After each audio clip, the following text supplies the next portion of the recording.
Hello, ladies and gentlemen. Welcome to another episode of The Den, where me, Wes, and Aiden are gonna just paint stuff and make dick jokes. Mostly they're gonna paint stuff and I'm gonna make dick jokes. So, how's it going, guys? How's it going, my boys? How's life? It's going, my guy. I'm ready to get down and dirty. Right. It looks like you guys are both part of a crime scene. Like, Wes just put on gloves and then Aiden's just handling blood.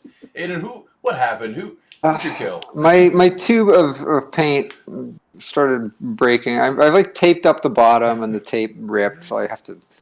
Yeah. This is bad paint to have this happen with. It's super toxic. Oh no! Well, you said that was an expensive type of paint too, right? It's expensive too. Like one of the tiny tubes of like this kind is like $30, $40. Jesus Christ!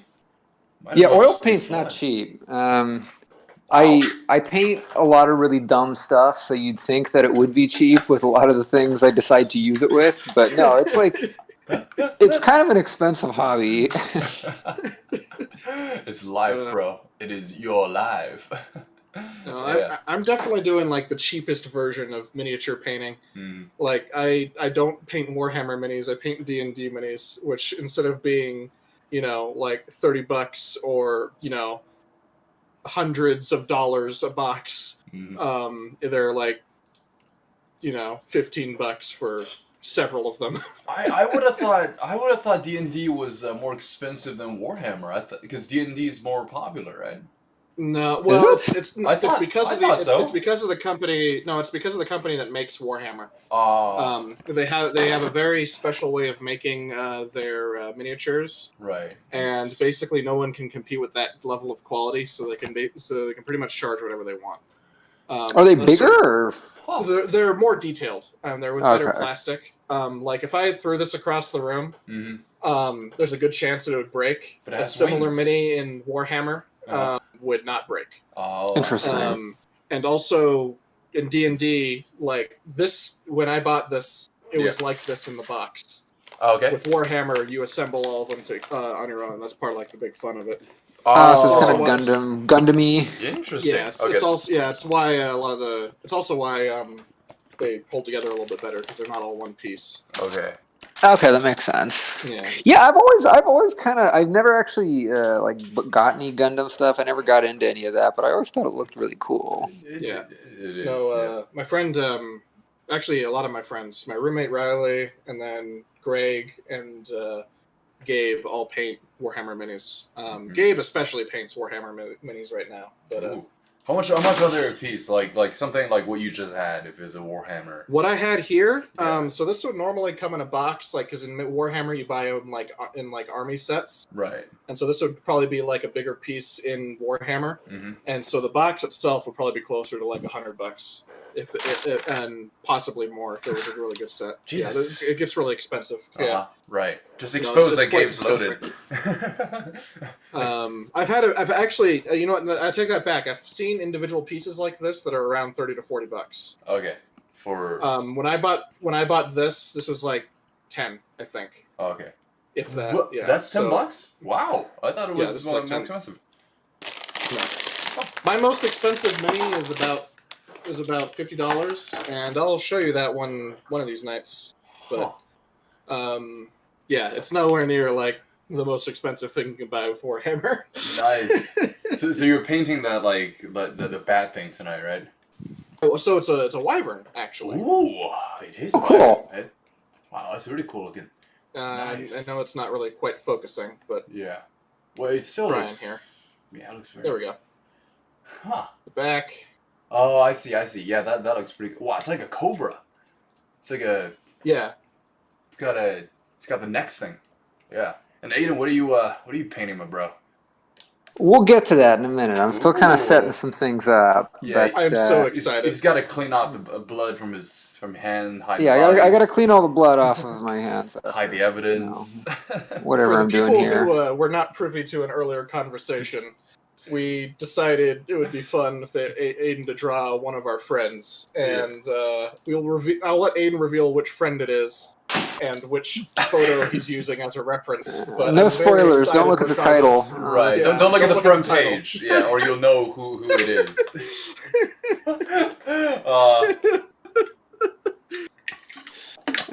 chemistry of the Yeah, night. I'll be set up in like 2 or 3 minutes. Yeah, and if any of the viewers can guess who it brushes. is, you get a big prize, the big white kiss from Wes. What? Yeah. With your consent, I'm not going to force it on you. No. There's of course. I mean, if you guess, like you're sort of signing the consent form already. So guess at your own peril. Okay. Peril. Don't listen to X. It's too late. Just It's ever. out there. It's Don't out do there. it. We would already be sued if it was. Sorry, guys. Wes will take the blame for me, won't you, Wes? Because you love me. Because of no, I took the blame for the other night when the stream lagged out and crashed. Oh yeah. This one is your fault. Well, I mean, come on, man. You weren't supposed to talk about stuff that sensitive. And what was it again? I forgot. Oh, I said sarcastically. Let me be very clear. All lives matter. Oh no! Watch this stream get like petered out. Oh, it's cutting. Yeah. I was gonna say it's a radioactive topic. Yeah.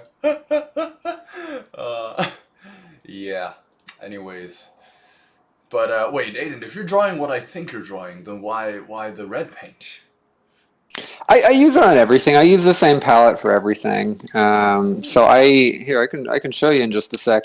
I usually start with like kind of bright colors and I mix them downwards. I won't get too nerdy about it, but it's good to have like a big color gamut. Nerdy, my friend. Just the appropriate amount of nerd. If I had a color wheel, I'd point out how it works. But no, basically it's just nice having like a wide range of colors you can use because it just gives you more choices. Some people like working with like a really limited range, but I don't know. I've got like a really nasty habit of making everything too dull. And so if I use dull colors to begin with, then the painting just turns into like a great mess. I see your logic, my brother. Also, here, let's see it go. You've been working out, my bro. I see some veins on your bicep, on your biceptorial. Here, we'll do this. We'll do this. I've been hitting the gym. I've got something on here. Nice, damn, solid, rock solid. Very No, so it's partially because the fasting made me lose weight, which I really cannot afford to do. But no, I've been trying to off and on go to the gym. I haven't gotten a solid routine yet, but you look healthier though. Like usually when you lose a lot of weight, you look a little unhealthy, but you look pretty healthy. Yeah. Yeah, I was like the last 2 weeks I've been really lazy, but like in the 2 months leading up to that, I was working out, like 3-4 days a week. So I could slightly absorb the shock of accidentally losing weight. Nice. Here, let's see. I can show you what's going on with the palette. Ignore if you are able to see any of the very messy room. Don't look at that. I will only focus on the mess. So I've got a little piece of glass, and I mix all my paint on this thing, and then I've got like these colors. So I've got like a really bright red and yellow that I like using. Gotcha. Wow. There's a bright blue too, but you can't really see because it's dark. Nice. But yeah, I don't know. That's what everything's made of. So like if like somebody were to like huff paint, would all that be like that's all the good shit, right? Like that's the paint you want. No, so the thing about when you buy like paint out of a can, like house paint, is it already comes like thinned out. Right. This paint is like it's stiff. It's like stiffer than toothpaste. And so like a stiff drink is better. Huh? Like a stiff drink is stiff, right? It's like better, like it gets you more high or. Well, no, I mean it's physically more viscous. But I think X wants to get high if you're painted. Right. I've never tried. If you want to get, and I want to know so, how. This stuff won't actually get you high, but you can like poison yourself. So the stuff that I make, I have a little like cup full of paint thinner, and I add this to the paint to make it like flow more easily. So like this stuff is the toxic stuff. Like the paint itself, you have to eat it for it to be bad for you. But just it being in the room doesn't do anything. But no, like this, the turpentine is stuff that I don't think you can get high off of this because it's odorless. If I had like a more toxic version, yeah, you could definitely. You could huff that. That's good. That's good. I probably just. It's toxic though. It's bad for you. I for months and months I haven't had any gloves. I mean, I'm supposed to wear gloves while I do this because like technically getting the thinner on my hands is bad for me. Right. But hey, who needs So, that? I don't know why I haven't been using gloves. It's just kind of stupid of me not to. But let's see. So, I've got my photo pull up here. I just need to get my easel set up, and then we'll get started. Set up that easel, my man. Yeah, there are a bunch of health problems associated. Like if you make bad decisions with painting, by the time you get to be like 40 or 50, if you have a lifetime of bad decisions, you can become allergic to the paint. Really? Which is so you develop. It's a bummer because then it means that you can't use it anymore. So I should probably be a little bit more careful while I'm a young buck. Speaking of which, I'm gonna open the window. Well, here's the thing. It is that like I think the plan is for you to get super rich. So by the time you develop an allergy to these paints, you can just hire like younger artists to huff that shit in for you to like paint your canvases with that toxic shit, that toxic white shit. What do you call that again? The stuff that you had to do. The starts with an S. What? Remember how you had to paint that one thing for that one artist? The white stuff. That was very the white specific. stuff. Yeah. The stuff that you huff in. Like remember your job was to paint like a basic white background, or was it white for like an artist? Oh yeah. It was like oil primer. Yeah, exactly. You can just hire like young bodies to do that for you when you get older. So. Oh well, but the painting part is fun, and that's ultimately still unfortunately toxic. The toxic stuff is what's good though. That's the only other issue. Is Wait, like really? Like yeah, because the non-toxic things that have been made in the last like 30 years to make it so people don't get poisoned as much is like it's just not as good. Well, there's got to be a reason people like the toxic stuff still exists. So, I mean, yeah, it's like the lead paint is really nice to work with. Like real turpentine is really nice to work with. It's just that like that stuff is all very bad for you. So I like before too long I need to get an actual studio that is not the side room of the house. Mm-hmm. That's how the best of them got started, side studio of their house. Yeah. No, Van Gogh went crazy from lead poisoning. Like a bunch of artists have had severe health problems from their materials slowly poisoning them. Right. Man, that's the sacrifice of artists. Give me 1 second. It doesn't have to be that way. All right, let's see. So let's get this set up. How do you expect to be one of the greats, Aiden, if you don't die tragically young? I know, right? Make a good point there, don't I?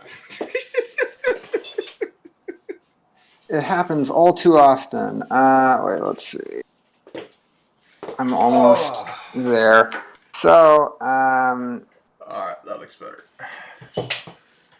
I don't know. Should I give everyone a primer for what we're doing here, or should I just let the image unfold and have that explain itself? I'm actually kind of curious. I want to see like the thing, and I want to see how you get from like a blank canvas to the thing. You know what I mean? Like personally, I don't know. What do you think, Wes? You want to spoil the surprise, or you want to find out to the end? We've got to give some context for the title. Yeah. Let's just. I'll see the photo. Let's see the photo. All right. Let's see what we're working towards here. So we were jokingly talking last time about how we just kept talking about Sam for some reason. Yeah. He came up a lot. Good buddy, Sammy Coon. So this is the Samcast, and so I'm gonna be doing this image, which I think is a prime pick. It's a classic Sam. That's what Sam looks like in real life. Is this? I've painted many photos that you've taken. So I've got my little like real crappy sheet of canvas taped up here, and I'm gonna get going on that. All right, cool. Let's see. Let's see magic. So we got the paint, we got the canvas. Yeah, I mean let's make some babies. It's not gonna feel like magic because it's gonna be really slow, but feels just like that's magic. Okay. I just finished painting the stone. Painting the stone. So, yeah, we're about on the same level here, I think. Yeah. I don't know. Oh man, race to the finish. Yeah, let's race. I don't know. Okay. I don't know Speed how well that would run, work. painting of Sam. Aw. Yeah. Anyways, so with all that gratuitously detailed art preamble stuff out of the way, what do you guys want to talk about?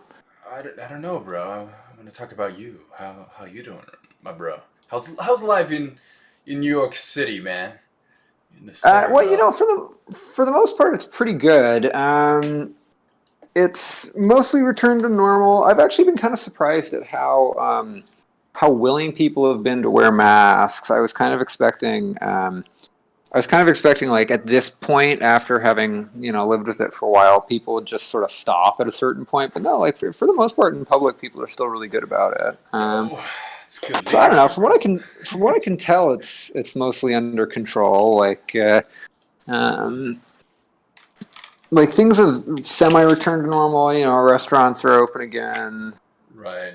Man, I think yeah. Museums are open at this point. Yeah, it's like it's pretty good. Nice. All things considered. Hmm. So I'm kind of curious when, like, the second wave. Yeah, the gym's open again, and it's been sort of nice because, like, it's just not that full. Right. Um, Oh man, I want my gyms to be open, but they're not. they're still shut down in LA. Huh? Yeah, they are. It's really sad because it's just I've gotten smaller and smaller.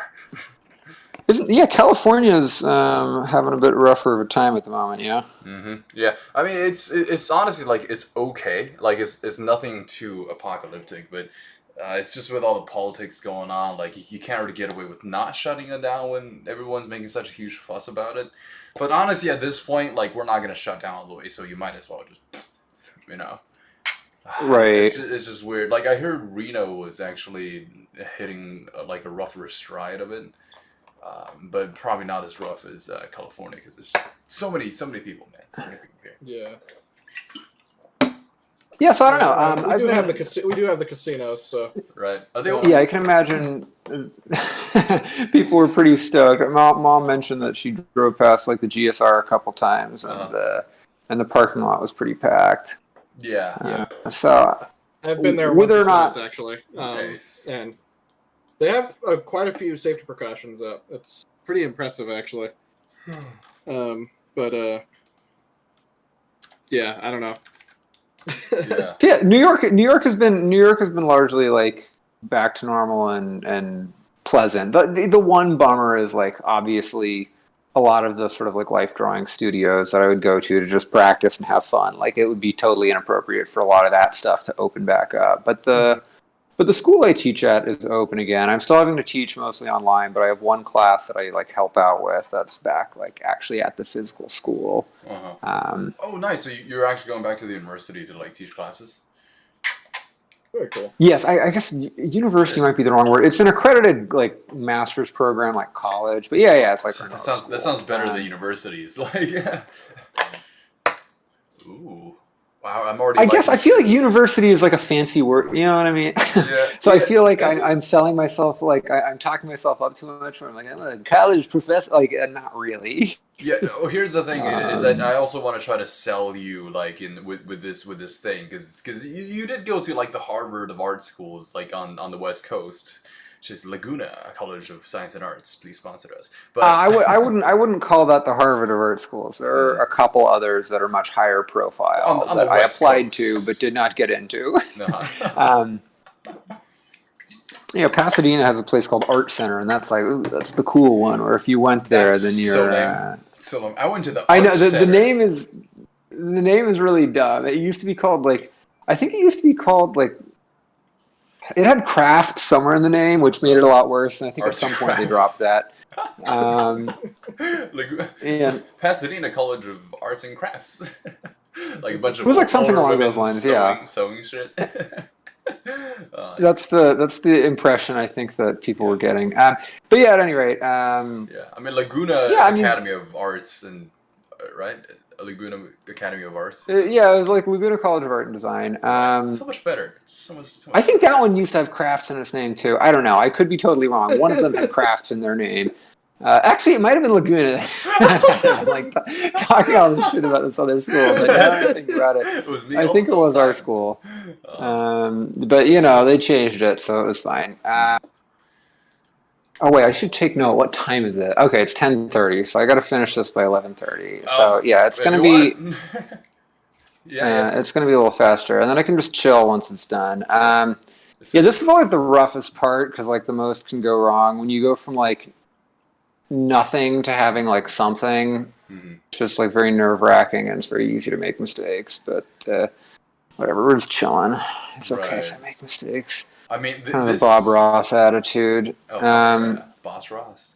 It's just this face has a Oh. lot of challenges, dude. It's not a like normal I'm face. very curious as to how this is gonna go. Like I want to see like I mean, the process of it happening. Is just how would you like? Cause he now looks a little bit like a Yeah, monkey. like it's already looking pretty impressive. Like, have you seen a? well, the funny. Yeah. Sorry, Aiden. Go ahead. Sorry, what were you saying? Oh, I was. Well, you know, the, You go ahead. You go ahead. You go ahead. It's you. No. Talk. I command you to I talk. don't even remember what I was gonna say. Yeah. Okay. I But don't I'll remember go. what I I'll was go saying. then. You remember Slam Dunk? Like the manga Slam Dunk. The guy who was known as Gorilla Gory. It's looking a little like him. Who? Like you remember Slam Dunk, the comic? Oh yeah, Yeah, the gorilla guy. I do remember. Yeah, yeah. His name is literally Gorilla, like in the in the anime. Yeah, he had like the kind of weird. You know how like in like Shonen they're like the characters with like the weird lips. Yeah, There's like always one guy with like the okay. yeah. I'm Oh, be remembering. careful there, because you know Um, it's not so much weird lips as it is. He just has like black people lips on a Japanese person's face.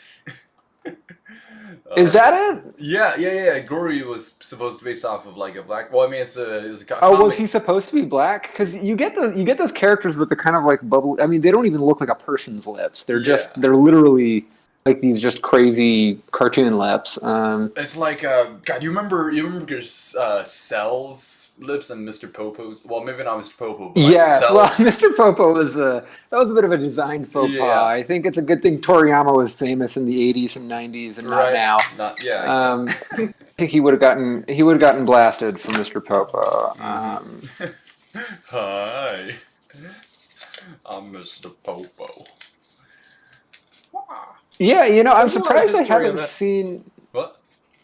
There's a lot of weird history of that in Japan with Yeah. like blackface stuff. Yeah, I'm Like, Japanese being people Is there? don't for give a a long fuck. time. Yeah. I mean, Japanese people Yeah. don't give a fuck. Wait. There's no black people in Japan. It's like how Chinese Yeah. people are also already openly racist towards black people because there's no black people, man. Like Oh, when everyone yeah, looks the yeah. same.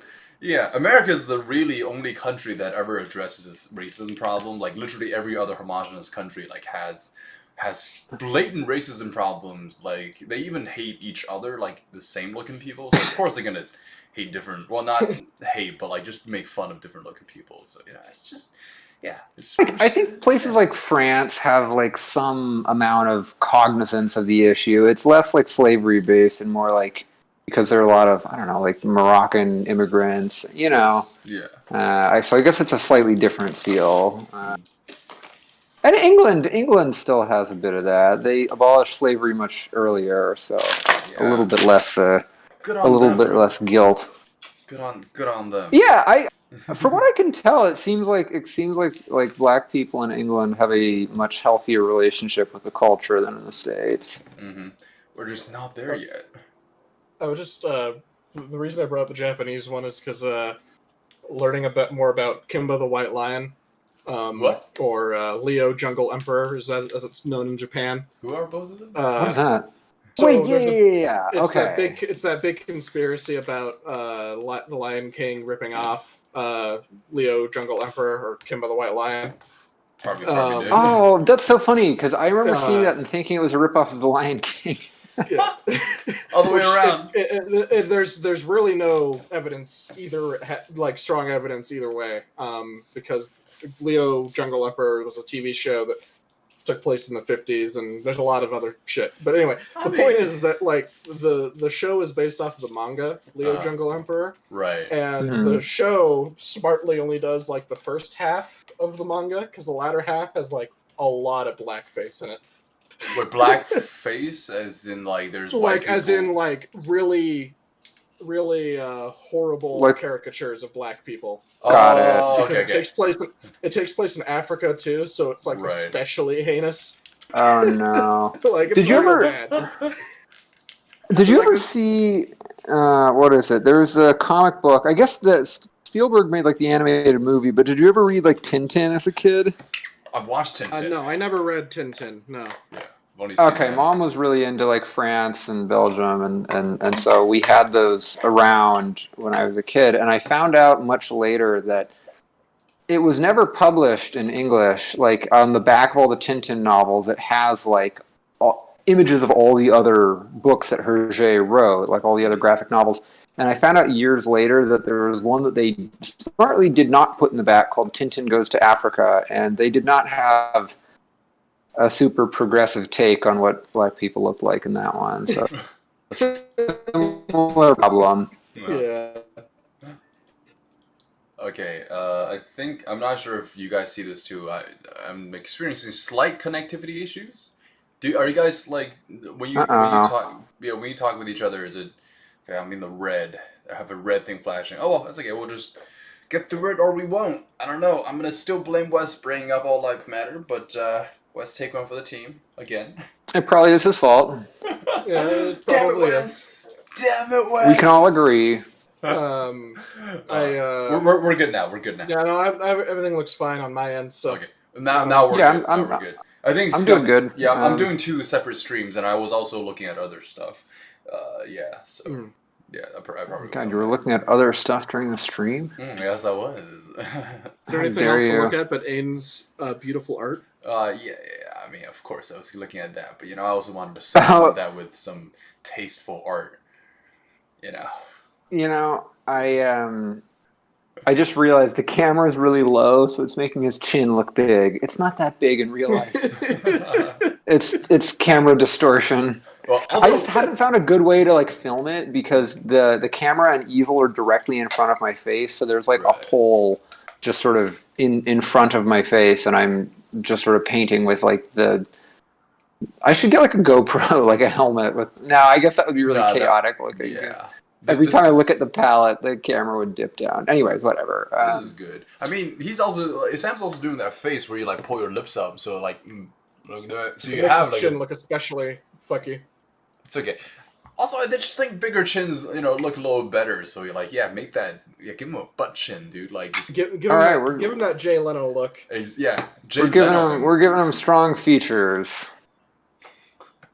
I like it so far. It's like I can, because like in the beginning it was just like a sort of face outline, but now I can see the shapes of his distorted expression, which is great. Does Sammy know that we're doing this for him? He's doing something this weekend, and I don't remember what it is, but he's out of town. Oh, okay. So I don't think he knows.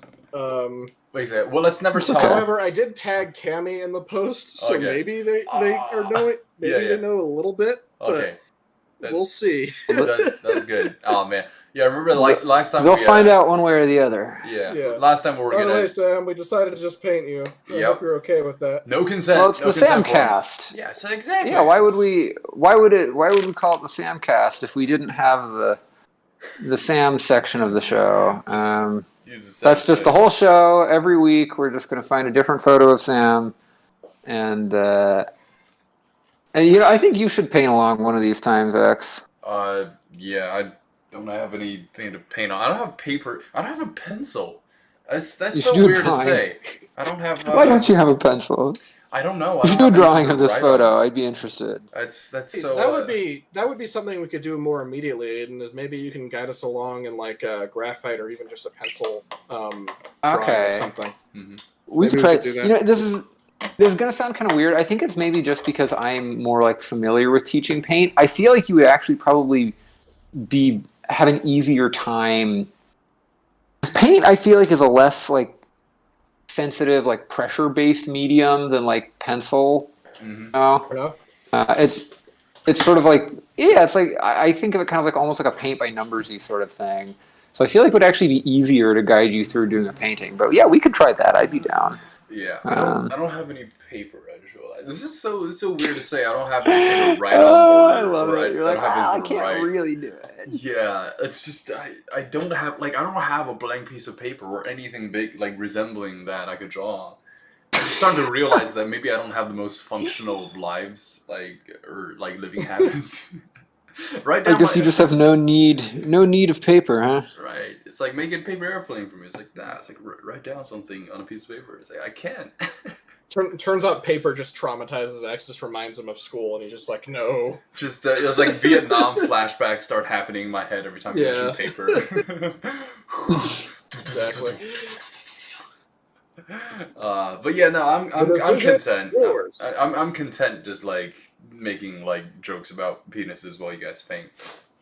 Although I have to say, I it's in part because I think it would be just fun to see an X interpretation of the same image. But that's all right. We don't have to do it that way. Next time. Yeah. Let me. Yeah, I'm not saying it's like every time, but it would be fun. I think it would be fun to see everyone's artistic interpretation. It doesn't even have to be like instructed or anything. I just think it would be kind of fun to see. Or let's have like a race sort of thing where like we all start painting at the same time. And then they're like different categories. Oh, hell yeah. The first one finishes wins something. The best painting wins something. Only reason like the first one finishes gets something is like otherwise Aiden would win everything.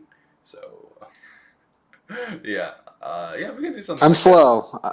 That'd be, I wouldn't be the first finisher. I don't think. Yeah, that'd be fun though. Being slow is a good thing in some ways, Aiden. You know what I mean? Takes a long time. Oh, naughty. Anyway. Moving on. Wait, speaking of blackface, Aiden, you're using black paint on Sam's very Asian face. What's the story there? Care to explain to our viewers? It's not black. Oh, it's looking pretty black to me. Black. It's not shadow, it's true black. It just looks dark because the canvas is white. Dangerous territory. It is a white background and there's black paint on it on someone's very not black face. So, Aiden, be careful. X has lost his point. I don't really understand what he's rambling about now. I don't know either, but it sounds like a point, and I'm gonna keep rambling about it. Just gonna keep going. He's just gonna keep digging until he maybe finds his way again. Isn't that how life is? Wes? We it might work. That's my point. I was trying to make an allegory on the passage of time and life. Yeah, so life you do shit until like it makes sense, and then all of a sudden you find a new goal to pursue, and you do that. So it's a lesson for you guys. Just putting on like a life planning for y'all. Dropping life truths. That's your goal, X. That's your role in this whole Dropping thing. wisdom, dude. Hell yeah. It's on dick jokes, and I made too many dick jokes already, so. It's just trying to meet the word count. Mm-hmm. Exactly. This is how I write college essays, dude. This is what college teaches you. Just like how to cram useless pieces of information on paper and make it sound good. And then that's it. And then you're in debt, and then that's about like a quarter of your life. Paying back that debt. Do you still have loans? Dude, yeah. I have okay. Like I wasn't sure. You got a good scholarship, right? Yeah. Well, I also had a lot of like financial aid going on. So like when I got out of college, I had about like just around $20,000 worth of loans. Yeah. So which is all right. That is not bad. It's not bad, especially like because the yearly tuition is around like $60,000. Wait, what's the Laguna? Wait, isn't Laguna like somewhere close to like the 40 range, 40, 50? Yeah, I think they are now. It was actually a lot lower when I started. I think it was like 28 when I started. Okay. So it was like by far one of the more affordable schools. Uh-huh. I think it's more expensive now. They started getting that like administrative bloat thing by the time I left, where they were just hiring like a lot of counselors and tuition was going up and like building buildings that nobody really asked for. And it's like, what? Aren't you just supposed to teach me how to draw? They screwed themselves, yeah, because with this COVID thing, like it definitely screwed them over. Yeah, I mean, I don't know. I'm hoping that if there's one positive impact from all of this, it's just that like I don't remember if we've talked about this already, but I feel like it might in some ways help the like college bloat because it's like who would pay Right. $60,000 to go to a university if you're doing it online, and so then Right. they just can't justify keeping a bunch of the like crap that just is totally unrelated to the education. I go to Dumpy Online College. I don't pay near that amount per year. Jesus. But but that's the thing is like at this point it's like the educations are not going to be that different, and it's like the instructors that are probably like really good that you'd be ideally paying for at a school that costs $60,000, like they're not going to know how to run an online class in the span of like being given a few months to learn how to do. You know what I mean? Yeah, exactly. So we're gonna start asking like, why the hell am I paying $60,000 a year for online classes? Man, that's Yeah, and it's like either that or nobody signs up, and either way they'll have to cut a bunch of the fat. right. So I don't know. I mean, It sounds kind of ruthless because I know that's like a lot of people's jobs, but it's at a certain point, it's like, why is this the thing that costs so much money? You know? well, yeah. I mean, like the one The thing is problem with the just educational system in general is that there's too many administrators and clerks and shit like that that Right, it's are dumb. not wholly necessary to the actual educational process. yeah. Yeah, And I'm not sure absolutely. to what extent that goes for college, but it's definitely the case for like public schooling. Yeah. For Oh yeah, no, college, that's so- that's the biggest issue with college. You know, Yeah. like much Oh, more really? so than public education. Oh yeah, big time. Like Really, okay. Yeah, on it's- earth can. It's more about the prestige, Sorry, go I on. think. Yeah, I think it's more about the prestige of it, because like Harvard and the education you get at Harvard is not too different from the education you get from your local community, like local university. The only difference is that more famous and rich people go to Harvard, so you get a better connection when you get out. It's all about the alumni base. That's why you go. It's the prestige of it all, yeah. Yeah, exactly. That's what you're paying for. So, like, administration, that's Yeah. definitely one part of it. But the second part is sort of like buying Gucci, you know what I mean? Like, you're paying for a better brand, like, have a better name. So, we apply for jobs, people are like, oh, shit, Harvard, yeah, I'll hire you. But there's not too much apart But from like, that. the people reaping those benefits are the administrators, though. You know what I mean? Right, yeah. So, It's like the teachers. The teachers at Harvard probably get paid better than most other places. Oh, yeah. And I am going to assume that like it's such a prestigious university that better teachers probably do teach there, or at least. Yeah.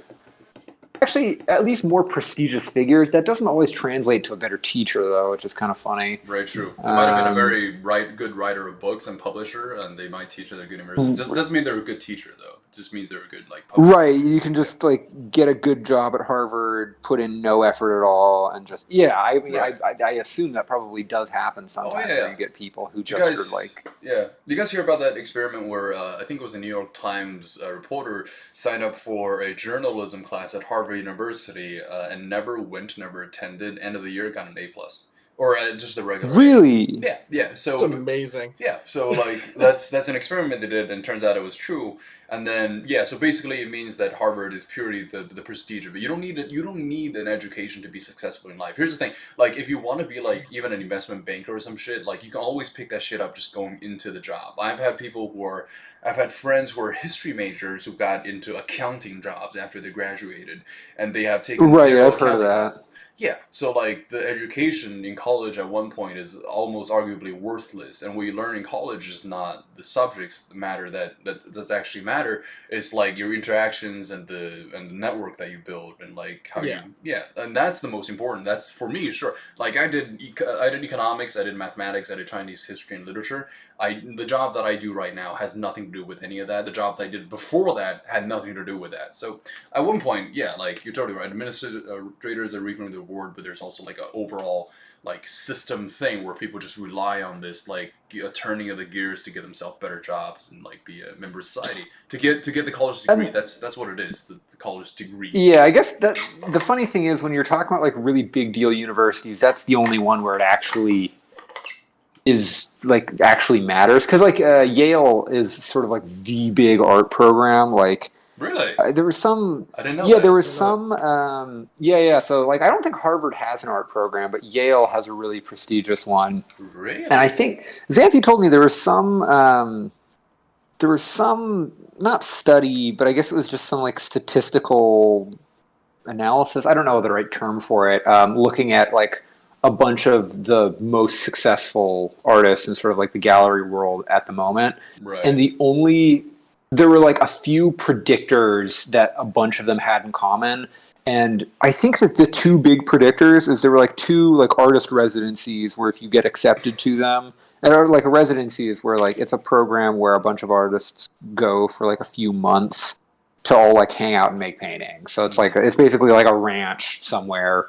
It's like then there are a lot of those, but there are like one or two specific residencies that if you were included in or you'd gotten into, that was a big predictor. And then the other big one was Yale. And other than that, it was like totally random. Like there was no actual correlation between anything else. That's interesting. But if you went to Yale, your likelihood of having a really good career shot way up, presumably just because it's like a self-selecting population of the kinds of people that are interested in being famous and have a certain kind of style end up going there. And it ends up becoming kind of like a weird, like self-fulfilling thing of like, well, because Yale's the place you go, then the people that are more likely to get that go to Yale, and they all meet each other. And then that ends up being the thing that helps people later on. Is like, I think like galleries, the way that they acquire artists is like they ask their current artists, like, hey, do you know anyone? Mm-hmm. Yep. Otherwise, if everyone that's famous went to Yale, then they'll recommend other people that went to Yale, like et cetera, et cetera, et cetera. So it had nothing to do with the education. Maybe it was good. I don't know. Can't be that different. But it's just like, I don't think it is. I think in many cases it's worse. My boss went to Yale, and she was like, oh, yeah, I learned nothing there. Uh-huh. But she's successful. She's successful enough to employ people, so you know what I mean? Like, so it helps. Yeah, definitely. I don't know what the Yale tuition is, but like you're pretty much paying all that as an investment, I don't like think on it's good. A future thing. But yeah, man, it's capitalism, man. That's why communism is really the way to go, guys. And if you have a couple of minutes, I would like to talk to you guys about our Lord and Savior, Karl Marx. Oh God. The teacher at the academy that I TA for is in his either late 50s or early 60s. I can't remember. I think he was born in the 50s in China. And so he was like an artist in China. And so it was like 10 years before the Cultural Revolution got started. Yeah. And so he had some really interesting insights about that. And he showed me some of his early work, and it was all like, and he was like, oh yeah, all of my early work was like I was commissioned by the party to make like propaganda. And it's like, whoa, this is crazy. So he had all of that images of like peasants happily bursting through the door carrying baskets of wheat, and he painted that stuff, and I was like, whoa, this is crazy. This is just so interesting. Meeting someone whose job was to do this, and he was like a prodigy. So it was like an 18-year-old. That was his role, was to make like propaganda for the party, and I was like, wow, that's nuts. Can I get this guy's contact info? I would really love to meet him. Like that's so cool, because like Cultural Revolution is huge in China, and I've probably seen most Chinese people probably have seen his work, dude. Like that's wow. If you ever come visit, I'm sure he would love meeting you. He's a really cool guy. Great, yeah, awesome, yeah. So he's Chinese, though, right? Yeah, he's Chinese. Yeah. Was he the one you were talking about last time? Yes. Yeah. So he's like an artist that I've liked for Yichi or something. Yuchi, yeah. Yichi. Ichigo. Yeah. Kurosaki. But yeah. Anyways, I just thought it was like totally nuts to like. I think of that as being just such a thing of the past that it's so funny to think of like a living person who's not even that old, right? Whose like job was to do that, Dude, the Chinese Communist Party is less than 100 years old, man. Like it's very. There are people alive who's older than that. It weirds me out. Yeah. Like it's like the American government is not even that. Like a couple hundred years, man. Like it's crazy. Nothing we know right now lasts all that long. A couple hundred years later, hey, maybe like the Chinese government will fall. Maybe America will become, I don't know, something else. But yeah. I feel like that's not the prediction that most people are making at the moment, right? Probably not. But like if you look through history, though, like precious few empires really last that long, and we all think this one's gonna last forever, but I'm sure so did they. Well, China's like. Yeah, another Zanti fact. It was something from some book she was reading on it. But she's like, if you were to choose a single place that if you had to gamble on like when in the past, just if you like dropped into a civilization, Yeah. like your best bet would be China because it's been so much more stable for so much longer than any other place in the world. Really? Huh. Well, depends on your perspective. Yeah. It depends on, like, China has 4,000 years of history, but like if you were to drop way the hell back then, but like it's gone through its fair share of ups and downs because there's a dynasty era which had like it was a definition of ups and downs. Like during Chinese dynastic era, where there's wars, there's conflict, there's a lot of things happening. Like China wasn't China until like 1911 or something like that. Like when they like, well, no, not its current iteration, right. but it had like an established civilization. You know what I mean? And like that's more than most countries in the world can say for most of their history. Right. Which is more the point I was making. Not to say that it would be pleasant by modern standards. Oh, okay. I see. Yeah. But by like global standards, it would be nicer than a lot of other places. Yeah. No, I've got like a kind of funny fixation with China and Russia just because I love so much of like the 19th century and even like current like, or no, sorry, 20th century, not 19th century, like 20th century like propaganda art. I just think I really like it, even though it's like kind of like it's weird stuff and they're weird images, you know, like the content of them is like really corny and kind of like weird to look at, you know? Right. Like it's so over the top that it looks like humor. Mm-hmm. Like it looks like it's supposed to be sarcastic, but it's like totally genuine. Mm-hmm. That's honestly what most propaganda ends up looking like. If you look at any propaganda, even in like the United States or for Germany, during Hitler's reign. Oh yeah, well, it's so funny. It's very comical. Right, it's hilarious. Yeah, but there's so much. But that's the funny thing to me is like there's so much beautiful art attached to it, and that's kind of like in the way I see it is.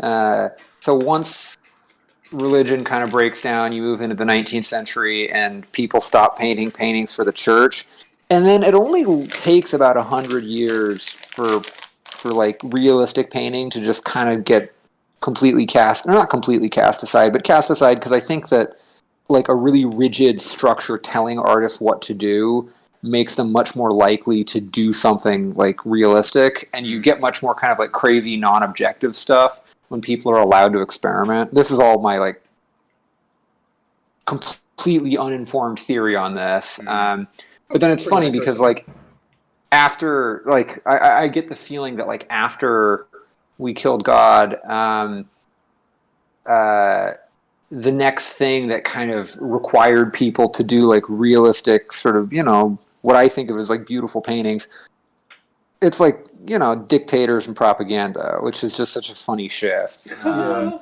God to like, other images of God and idols and shit. Yeah, it's just like this. Yeah, it's the same kind of like stuff, but it's just so funny to me. Like, there's this really strong parallel between like the kind of like stylistic requirement of doing that, and I happen to think it looks nice. But yeah, it's like when you give people freedom to do whatever, and they don't have to do it that way, you get a bunch of like very abstract, kind of crazy, I guess more expressive stuff.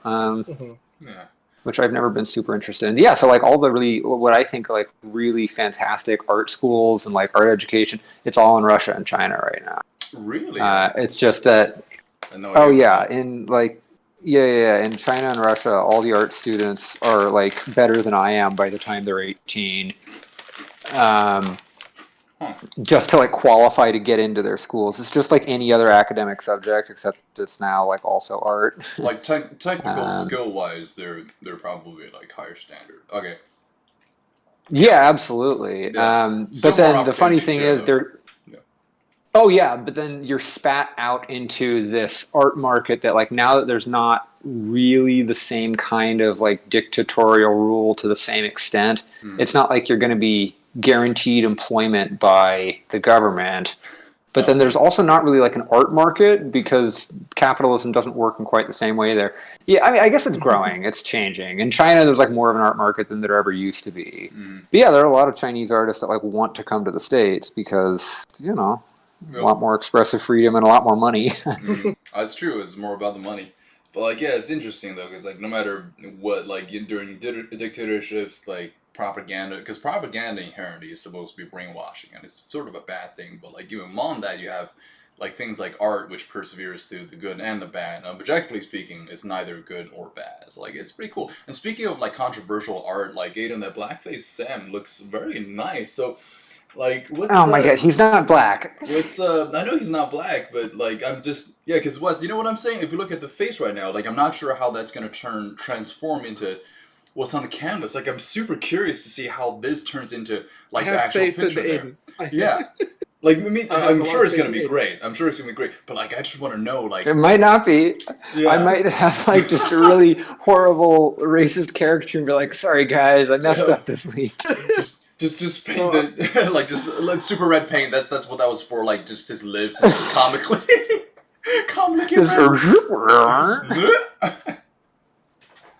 Yeah, I tell you what, I'm really sick and tired of looking at this color though. Ooh. Which color? Really nice. I'm gonna have to do. Oh yeah, the coat. texture looks great. I'm gonna have to do another coat though, and I'm really mad because I have to do this again. Like this is gonna take a minute. I fucking hate this. It's like a chocolatey dragon. Yeah. I love it. Is the main body gonna be the same color, or is it gonna be like wacky, like a purple head? Because right now the wings are well, his back is going to be the same color, but I have his belly is going to be a little bit lighter, almost like a tan color. Oh, okay, cool. And if I do it right, it should look good. We'll see if I do it right. That looks really, really awesome, man. I feel very empty right now, not doing anything. I have to. Very empty. Yeah, you should draw Sam. I don't have things to draw. In terms of the propaganda artists, there's a lot of like Nazi filmmakers who are propaganda artists that like their technique is very like has inspired the way films are made even today. Seriously? No, dude, like really. Germans were good, man. Like that's what they like. German scientists. One woman, yeah, Leni Riefenstahl. Is Leni Riefenstahl. She was a woman who did. I don't know if have you guys seen The Producers? Yes. So you know that dance move in the Springtime for Hitler actual part. Oh my god, that scene is so fucking funny. When they do the aerial shot of them like walking in like the shape of a swastika. Yeah. So that was originally her technique, and that's why Mel Brooks funny. did that in the movie, the original movie, and why it's become part of the stage show too. Is because it was a big, like, important, really big part of this Nazi propaganda. And Mel Brooks, having actually fought Nazis, was like, "Fuck that," so turned it into comedy. That's amazing. Awesome. Wait, have you seen it, X? I have not, but it sounds interesting. Like, dude, you need honestly, to. It's so funny. The original one is really good. It's probably a better movie. The remake is just basically filming the stage show. And so it has cool parts, but there's some stuff that doesn't quite work on screen. You're talking about the one with Gene. The original one is Zero Mostel and Gene Wilder.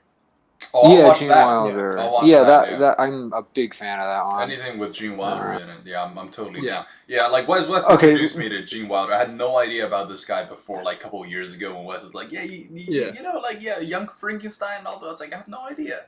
It's like, oh boy, do I have something for you. Look up Springtime for Hitler. It's just like. Oh my god, it's so hilarious. I don't want him to watch it yet until we watch the actual movie. Okay, that's a good point. You should save it. Yeah, that's what got me interested in watching the movie, and I do have to say that is like the best 2 minutes of the movie. It's just like, oh my god. It's such a clever idea for a movie. I know. When they adapted it for the stage, it still has the record for the most Tonys. Right. Oh, really? Which is crazy. Yeah, it has like 12. I love it. It got like 12 Tonys on its premiere year or some shit like that. It was crazy. That's incredible. Yeah.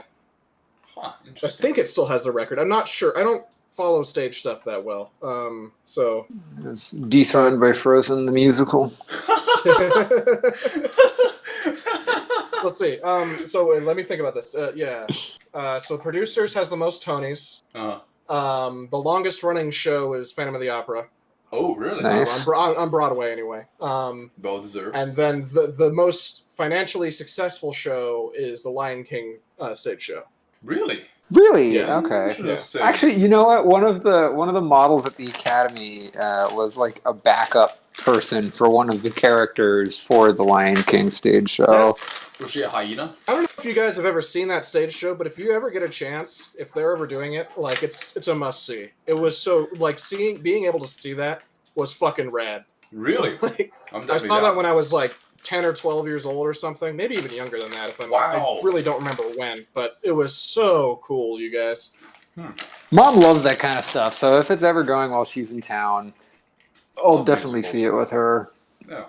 I have a tough time with like musicals as a like art form, just because it's every aspect of it is so impressive. You know, like the music, the singing, the dancing. It's all like so objectively incredible. Mm-hmm. But then for some reason, the stylistic canon for it, I don't know. I just have a really tough time with like the campiness of it. You know?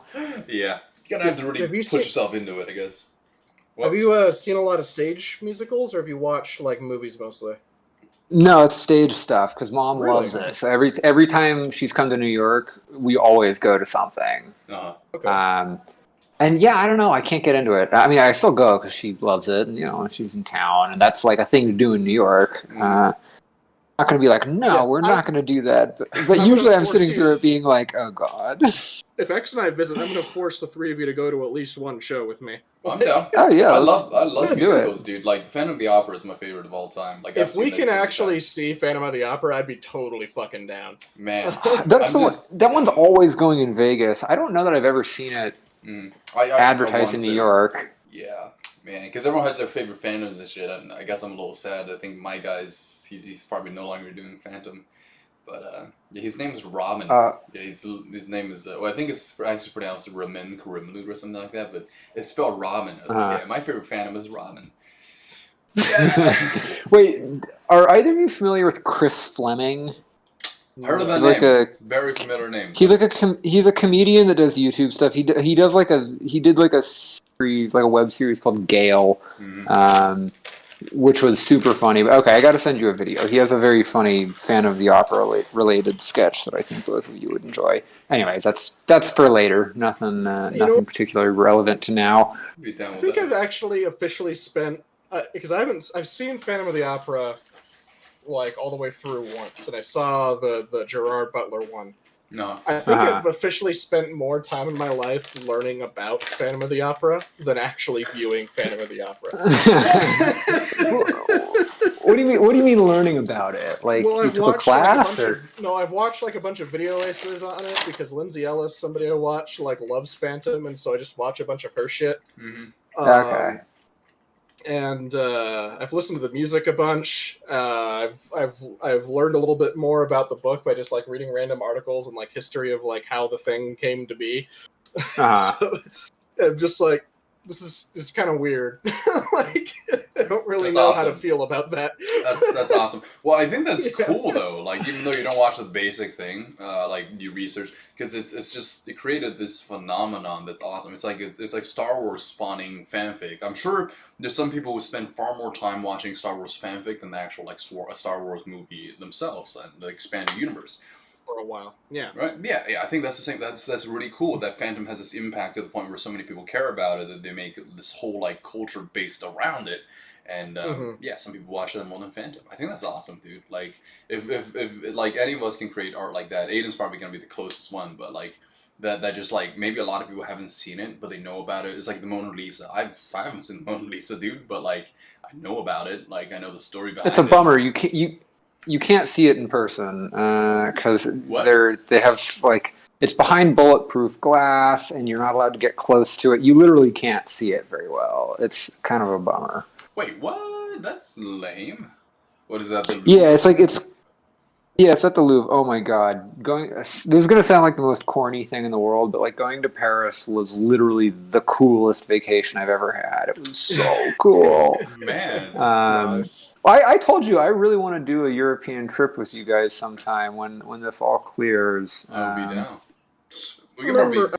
Go I right. don't think I knew until just now that you actually went to Paris. I don't remember you. Yeah, so it was brief because it was after graduating. I stayed with Xanthi and her mom in London for 3 weeks, and we spent one of the weeks in France.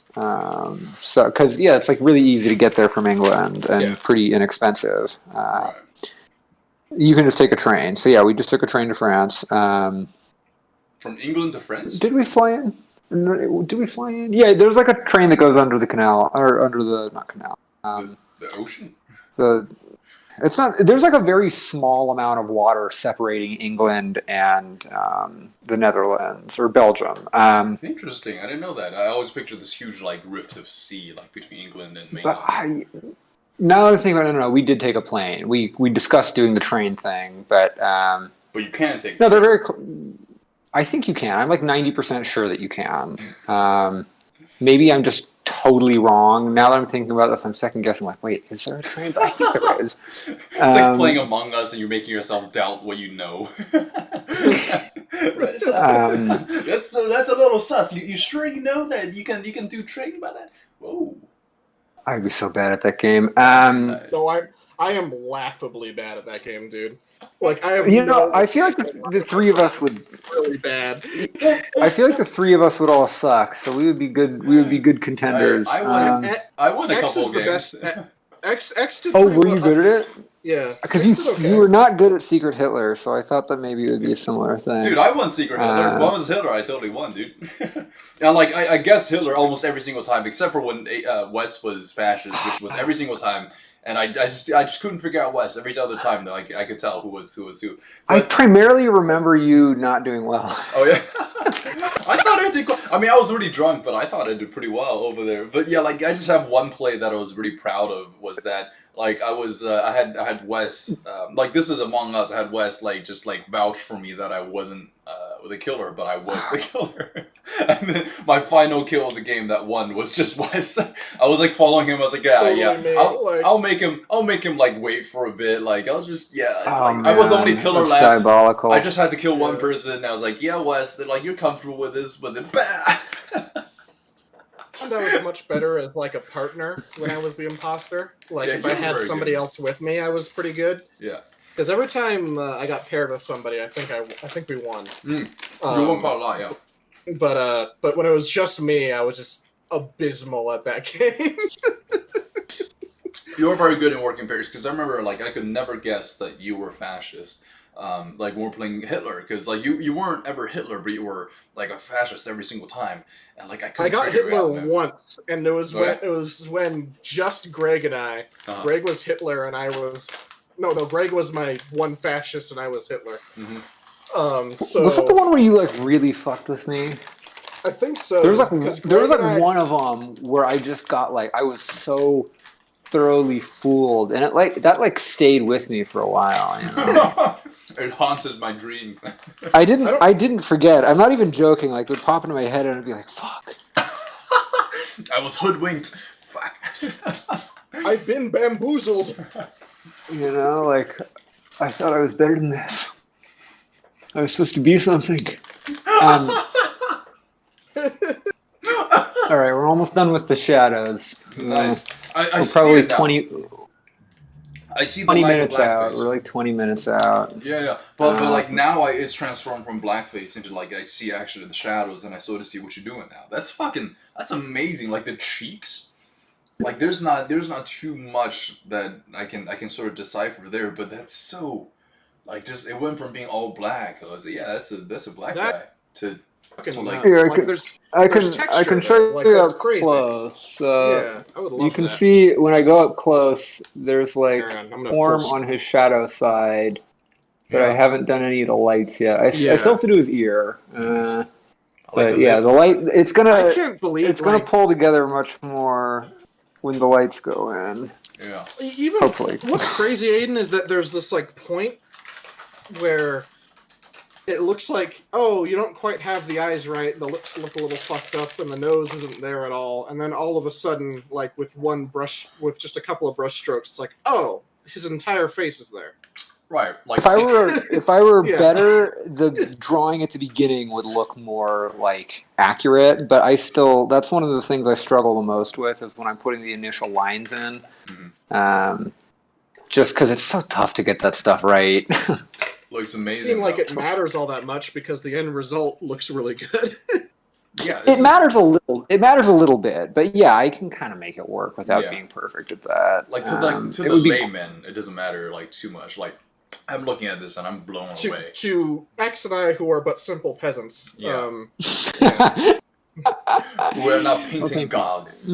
Yeah. It's just 5 minutes makes such a difference because 5 minutes before this, it was like I was still making like blackface strokes because I could, but like now it's just now that it's just in poor taste. now it's truly in poor taste. So I got to stop that like real sharpish. But yeah, now it's like the depths and like man, sort of looks like what's a famous soccer player guy like Ronaldo. It looks a little like Ronaldo.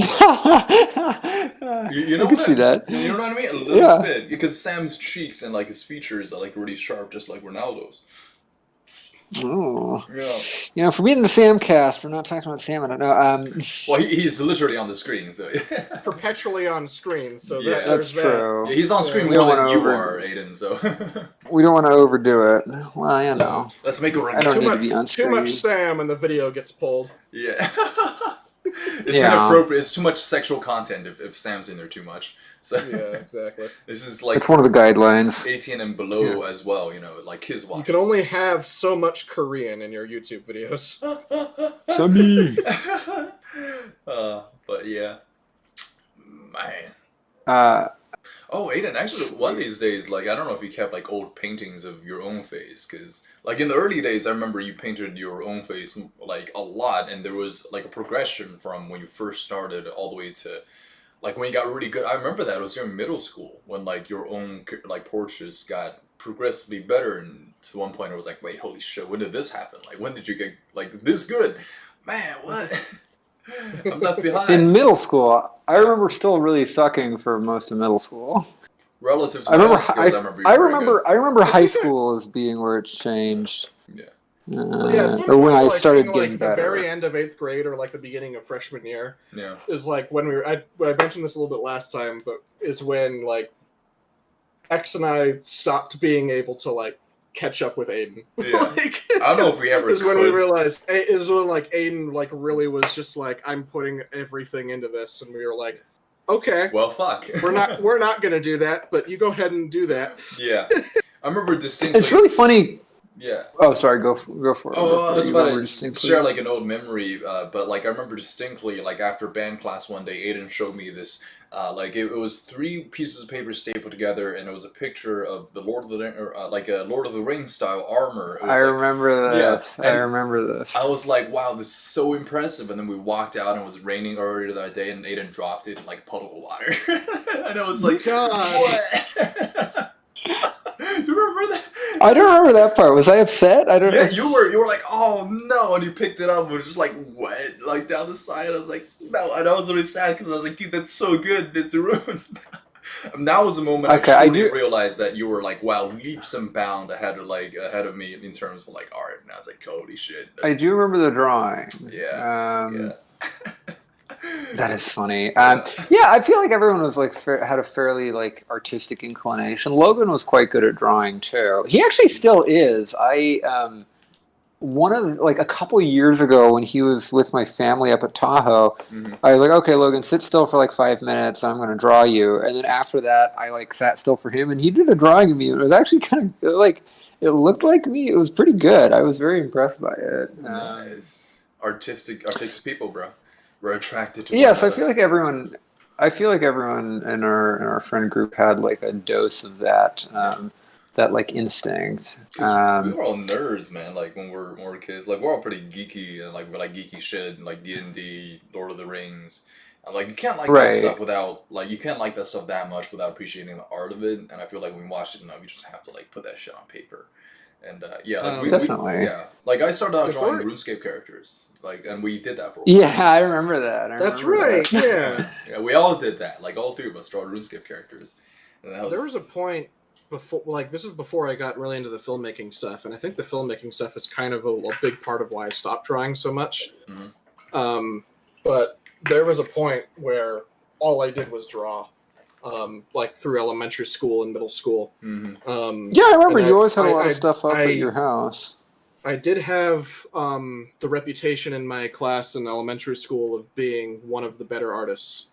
But that very much went away, and I didn't hone that skill. I got like okay. I've never gotten past like being kind of okay.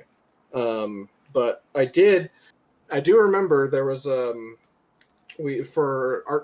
like an art part of our class at elementary school, we all got photos of different students in the school, different students in the class, and we all had to try to draw them. And I think mine was like one of the 3 that was recognized like immediately by who it was, because that was the whole thing. It was like that's so funny. Yeah. Like getting most people will be like, yeah, okay, I can imagine that. It's a face, it's a nose. It could be anyone from Earth or without Earth, or like outside of Earth. But yeah. One day, if you guys can dig up like old art stuff, because I definitely have like notebooks and notebooks of just like me drawing shit. Like if we could just like display that would be kind of cool, I think. Because I remember like Wes also did this, but I made like straight up like a comic with all of our RuneScape characters. And oh, did you? I did. Yeah. It was. I don't remember that. About that. Yeah, like I think I might have showed Wes. I think I showed Aiden, but yeah, like I have this like whole like thick stack paper, like 2 chapters long, where it went from like a story about RuneScape and it slowly devolved into bo, and like oh my god, really funny. Yeah. Like if we could bring like our old stuff, because like I remember Wes also had like really great like pages of art and like a lot of paintings. I remember your house is a lot of your artwork. So like it'd be really funny, yeah. That'd be really awesome. Do that. The shitty thing is that a lot of my random sketches have been lost to the throes of time. Throws in time. Yeah. Your mom throw it in the trash. No, my mom doesn't. Like if they still exist, my mom is the person that has them, because my mom doesn't throw anything away. Yeah, my mom still has a portfolio full of art from when I was like, like 10. Right. Yeah, like I have shit from when I was 10 years old as well. Yeah, we should bring that. Like whatever we can find, just kind of like walk through memory lane for a while. That'd be great. I only have one piece, I think, with me. So there was a drawing. I remember this is like the drawing where I was like, okay, I think I'm getting better at this. I did a drawing of Liv Tyler when I was 14. Ooh, I would like to see that. Because I was like, I was obsessed with Lord of the Rings. And so I did like a drawing of Liv Tyler when I was 14. And I spent like 12 hours on it, or maybe like 6 hours, which at the time was like forever. Like that seemed like the longest amount of time that someone could humanly spend on a drawing. Right. For a 6-year-old? Oh my god, that's so much.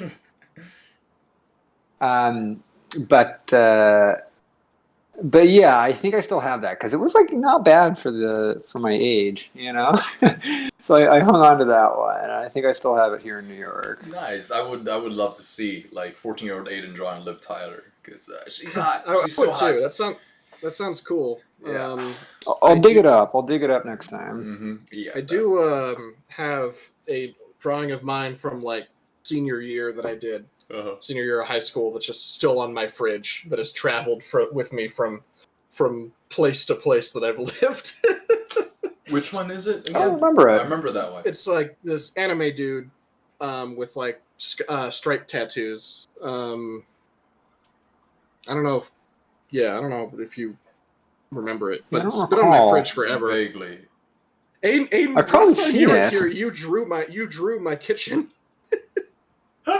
Oh yeah, I remember that. Yeah, it's still hanging on my fridge, by the way. Like I have it still. That's hilarious. Yeah. So is your Santa. Your Santa that you drew Santa. on the your Santa that you drew on my whiteboard is still there too. Mm-hmm. Oh damn, that's not gonna erase if you leave it for too long. No, that whiteboard is forever ruined now, but or improved rather. Yeah. Like it's been... Actually, speaking of... my point is it can no longer function very well as a whiteboard. Yeah, you have to draw around the character. But I do remember that, actually, the one that Aiden drew. Actually, speaking of Aiden, remember that painting we were working on with all of us in the living room? Like, how's the progress on that? I'm very curious to see, like, what that looks like. Yeah. It hasn't progressed. I finished U, X, and that's it. I blocked in Sam and Wes, so there's like the basics for them in there.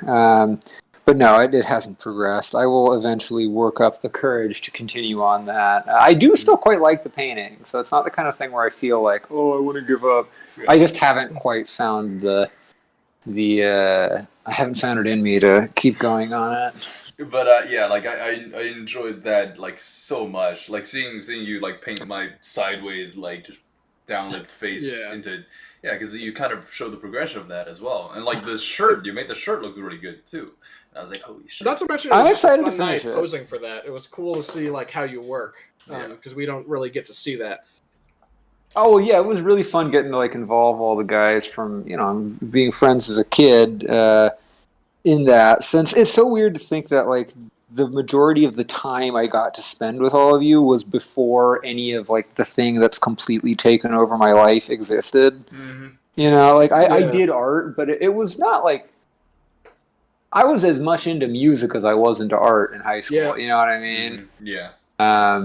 So it's funny to think that like this thing that has now become like everything that I kind of define myself off of just like didn't exist in my life for the time that during the time that I got to spend the most time with both of you. Hell yeah. Yeah, we had a variety of like interests and we slowly narrowed that down to one, which if there are any kids watching this, that's what life is about. Like, when you're a kid, it's like, I can be anything astronaut. And then when you get older and older, you're like, yeah, I can be like, maybe like 3 things. And when you get older, it's like, yeah, the one thing that I can do, I'm not really all that good at. That's life, kids. That's why there's a lot of depression in the world, because you go from being an optimistic kid to like a piece of shit adult. And unfortunately, that's life for most of us. So it's just, gonna break up the action. That was a fun thing to talk about. Yeah, because seriously, that's what it is. But like, it's also interesting because Aiden did mention that we had like bits of our passion when we were together as kids, and now we're like grown up and adult. We still kept like very select few of that. So Aiden was always in art, but like he said, he's also into music. But as he got older, he narrowed that to art. Like for me, I had to completely give it up, Yeah.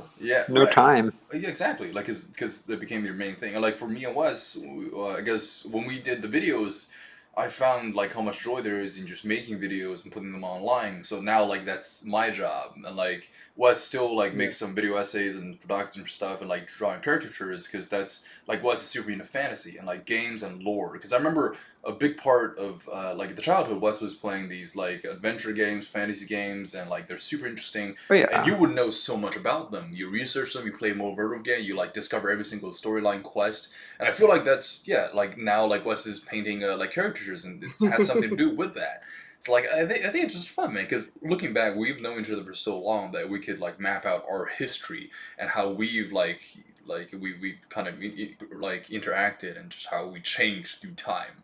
Because we know each other for like 14 years, 15, 14, yeah, about 14 about years, that. 14 years. Wait, 15, no. Yeah, it's funny when you 14 years, yeah. 14 about years, that, yeah.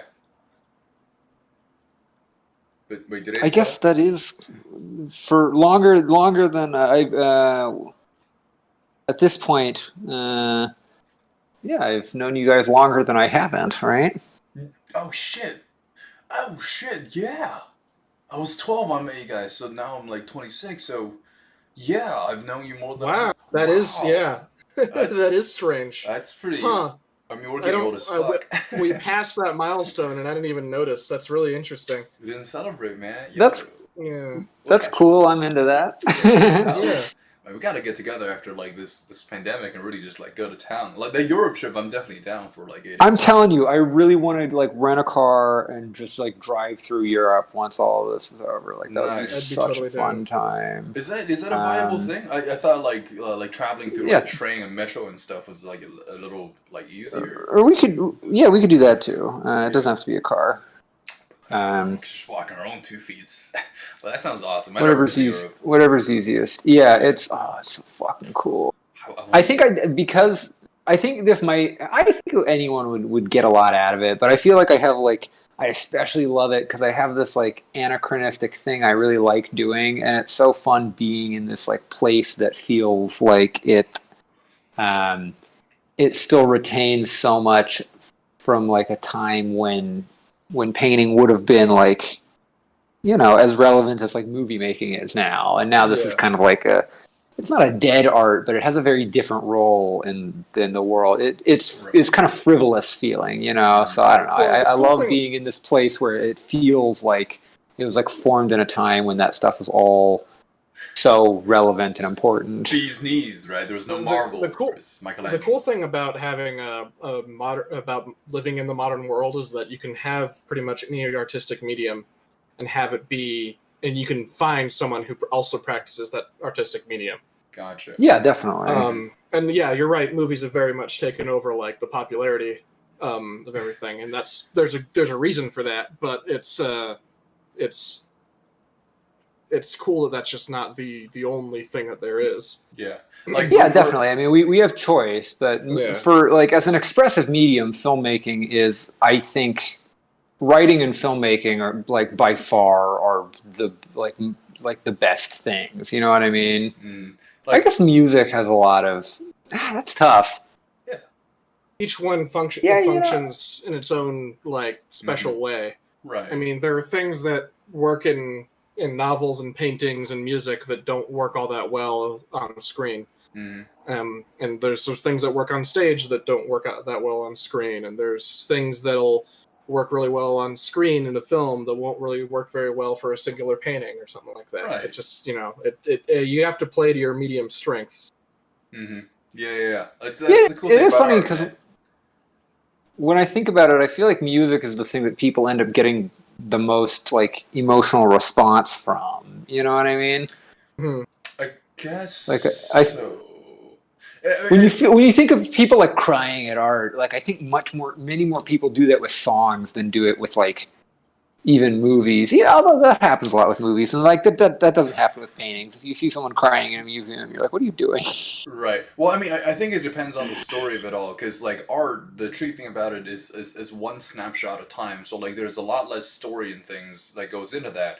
But if there's a history behind the art and you know the story and you're looking at the final piece, like it might evoke some emotional response. That's why I think like art is probably one of the more challenging things to get better, because if you're really good at it, if you have a story with the art and you have the final piece of art and can elicit that kind of emotion from people, then you're truly at the apex. I think you're better than movie makers, you're better than the songwriters, you're better than anything, because you've taken that little like bit of time and you evoke an emotion as strong as a feature-length film, which I definitely cry at feature-length films, but that's because I've seen the beginning, definitely. ending, and this whole story is being fed to me. Same thing with the song, right? Like songs, I don't get that much, like not as much as movies, but like definitely I felt emotional during songs. But like for painting, if a painting can make me feel emotional, that means good ass fucking painting.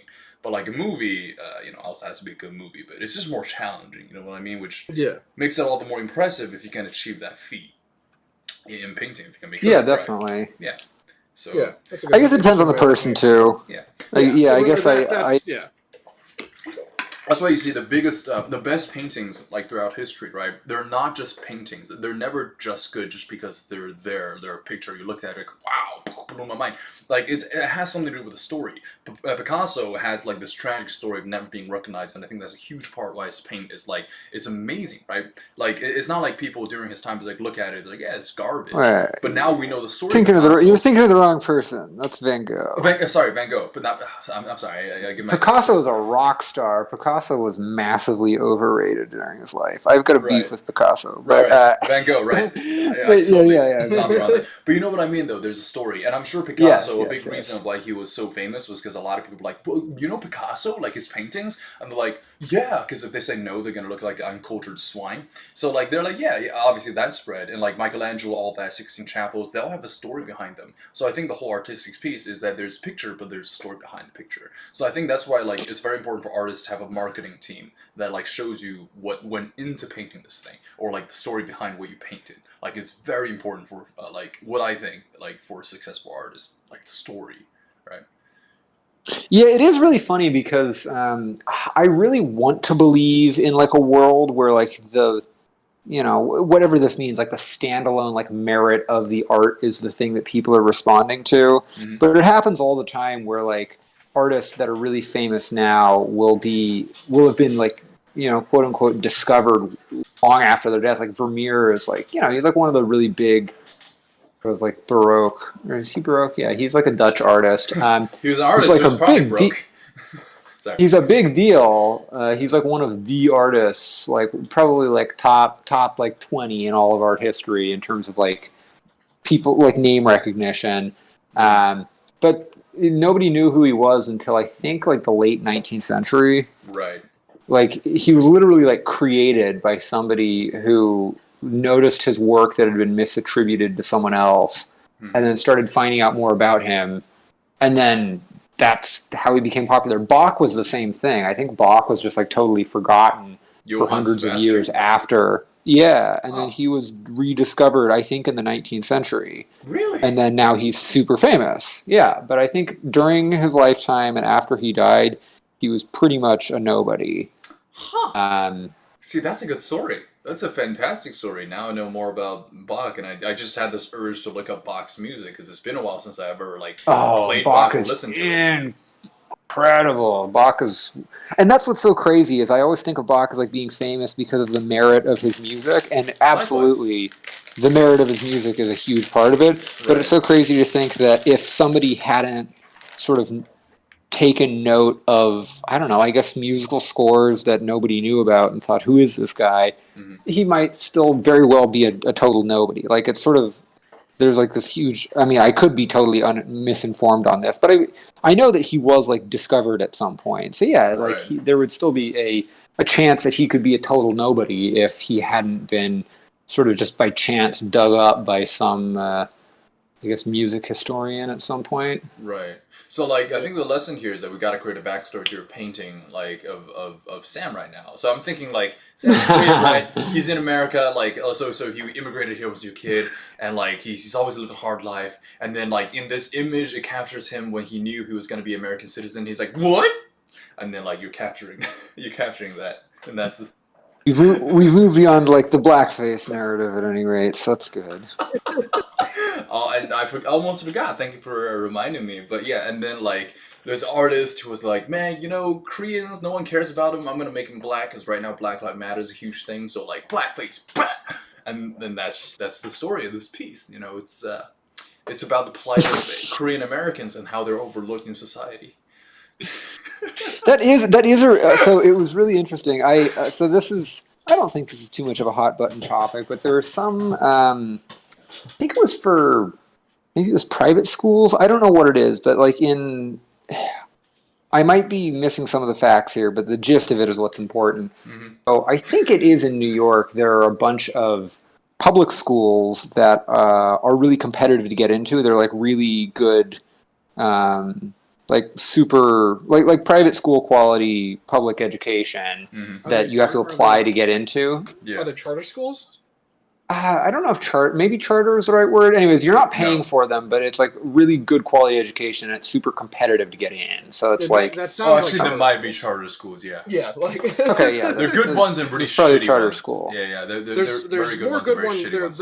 There are more good ones lately, and that's just kind of the idea is that the shitty ones will be fizzle out. But, right. Yeah. Anyway. Okay, so I think it's charter schools, but there are a number of those in New York, and it's like it's like a significant for the kids that get to go there. Right. And I think Xanthi was telling me there was some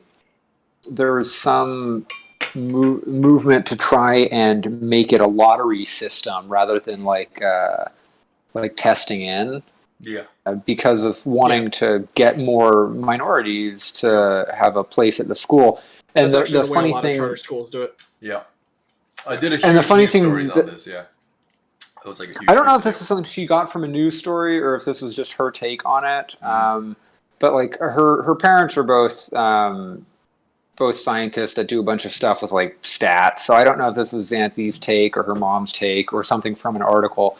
But the basic takeaway was that if it becomes a lottery system, it's not testing and it's not a specific quota.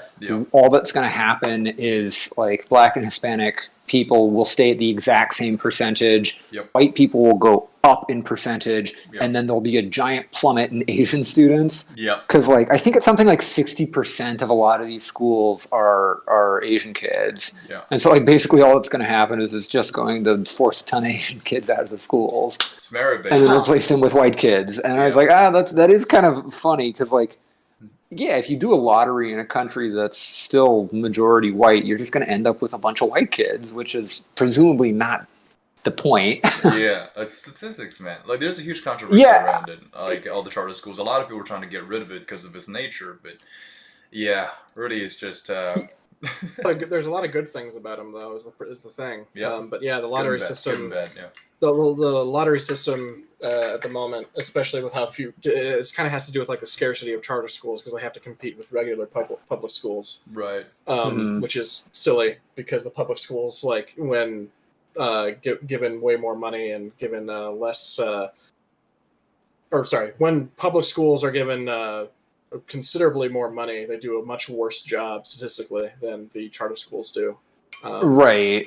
Which is that's not surprising to me. Which is kind of crazy. I mean, yeah, and like I said, there are some shitty charter schools, but hopefully those will eventually be fizzled out. It's just kind of like the nature of like the capitalist competition that's supposed to be the deal with these things. The only controversy surrounding them is that charter schools, you can't regulate them like public schools, so if they're already shitty, you can't do anything about it. You give them all the funding. Really? Okay. Yeah, they're shit as fuck, but like, yeah, they can't do anything about it. You do hear about the good charter schools, but there exists enough shitty ones to the point where some people want to get rid of the whole thing of charter schools, and they want just people like to choose their schools. But yeah, like the thing you mentioned about like merit-based system of getting into schools is pretty interesting because that's the only system like America that could be said to be systemically racist. And what I mean by that is that like it's very discriminatory towards Asian people, and it's because they don't want too many Asian people in colleges. And like some of the UCs, a lot of Asian people. So what they did is that they make your scores. If you're Asian, you have a higher standard. Your SATs is higher than anybody else in order to get in. So like systemic. Oh yeah, I've heard about this. It's a true thing too. It's written down. It's like completely like there's an ability for like schools to differentiate like SAT scores based on various factors, including race. So like black people, Hispanic, they get boosted up, which they're not gonna complain about that, and that's fine. But like if you're Asian, like you're pretty much screwed because you have to do better than everybody else to get into the same school, and that's the only systemic racism that exists. But Asian people will not say shit about it because we usually don't do that kind of stuff. We're just like, we gotta try a little harder. Just try a little harder than this. I don't think any of that on any level should be going on, if I'm being completely honest. Yeah. No, well, it's crazy because I think it was like the 40s or whatever, Harvard got in a ton of trouble because they were actively trying to just weed out Jewish people because like a huge portion of the people like getting into Harvard and qualifying to get in there were Jewish people, and so they just started introducing a bunch of shit to keep them out. And I seem to remember hearing that the reason why extracurriculars are a factor in college education stemmed from schools. I think Harvard specifically. Trying to weed out Jewish students just because they figured like, well, if they're really academically inclined, they're probably not going to be doing like student government. Right. If they're like really focusing on like grades and they're not going to be doing like sports and government, they put some amount of priority on that so that they could circumvent getting a bunch of Jewish students, which is super messed up. Yeah, it's like, it exists. Like you see systematic racism. Like that's literally the only place you can find it. Anywhere else, like there's very little. But seriously, like what I said, like that probably shouldn't exist on any level because like if you want a truly equal society, you go based off of merit, and that means no system which gives like boost to people if they're black or Hispanic. Like you get in if you're good at studying. Like that's how you get in. But if that's the case, there's a big confusion about equality being the same thing as equity, and that's just not the case. Exactly, yeah. And people say like, well, like a society, a lot of racism against black people or Hispanic people. Well, the truth of the matter is like it's not about racism. It's about like income inequality. Like a lot more poor people and like stuff like that are gonna be immigrants and gonna be people who like did not have equal rights as white people until like less than 100 years ago. Which I'm talking about black people. That's why there's more poor black people. It's because like Jim Crow happened during a lot of people's lifetimes, and during that time, black people can't make a lot of money. So like white people can make a lot of money, and they spent hundreds of years. So that's why there's a lot more like wealthy white people than any other race, and that makes sense logically. So like all we need to do is wait for time to pass by enough, so that now we're in a completely equal system. I think for everybody to get to the same level based off of merit. But like right now, people are trying to upend that by saying, "Well, these guys aren't doing too good." Well, there's a reason they're not doing too good. You just got to give them time and let them get better. Well, I definitely understand the agitation there, because if it was not at all your fault that you were put into this kind of lower financial caste, right? You know, being told like, "Well, just wait, it'll be fine," is probably not the greatest answer. Yeah, not saying that I have at all the answer there, but I definitely understand like for like affirmative action stuff. I completely understand the feeling and the intention behind it. You know. Yeah. That's the thing with a lot of laws like that, and like with like the ADA and everything like that as well. Is that it's all sounds really good on paper and it has like a really good intent, but in practice it doesn't really work all that well. There's a lot of negative repercussions. It's counterintuitive, like the ACA. I think it's right. I mean, it's just the unfortunate result of just trying stuff to see if something will work. Right. Exactly. So my hope is that at some point something will end up genuinely working. The problem is that when you let the government try stuff, nothing ever dies, and so these programs that are ineffective are just going to stay there. There's no system to replace it. But that's the thing, man. Like 100 years from now on, it'll get marginally, but like even like 20 years from now, it'll get marginally better than it is right now. But people keep thinking that we need to do something so that it works out tomorrow, which is stupid, and that's why we have all these things going on. People try to fix it, but all they do is just make it worse because it's inherently unfair. You're boosting like one minority, but you're kind of like shitting on another minority. It's like, how does that make sense? Like you're just taking bites out of like every single piece of the pie until there's nothing left, and it's a stupid way to handle it. It's like, let them. That's why there's this thing in society where, like, if you're black and you speak out against, like, all the black people movements, like, there's not a systemic racism. If you try hard, you can make it. And there's some black people who, like, truly worked hard, and there's a lot of black people who, like, work really hard, and they're, like, very prestigious. They have a lot of money, and they got that through, like, their own hard work and not through the government helping them out. But they can't say anything about the system being not fair. Or being completely fair, because, like, they'll get shit on, like, as a person. It's like, you were an Uncle Tom. Watch Jonathan McWhorter, or read Jonathan McWhorter. One of the two. That's all I have to say. Yeah, he's one of the most interesting person. I've listened to some of his stuff. Yeah, there's another guy named Coleman Hughes who's like our age. I think he's even younger than us. There was an interesting thing that I heard. It was him and Ta-Nehisi Coates, who's like a really like big deal black author at the moment. Nice. Talking about reparations in front of the Supreme Court, and that was like really interesting. Nice. And it was also cool to hear because both of them were extremely well spoken and like presented really good cases. And it was just generally like cool to hear because I'm not particularly educated on most of this stuff. Yeah.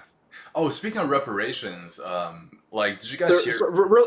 Sorry, really quick, before we get into reparations, there was something that was said earlier that reminded me of this Penn and Teller bit on bullshit.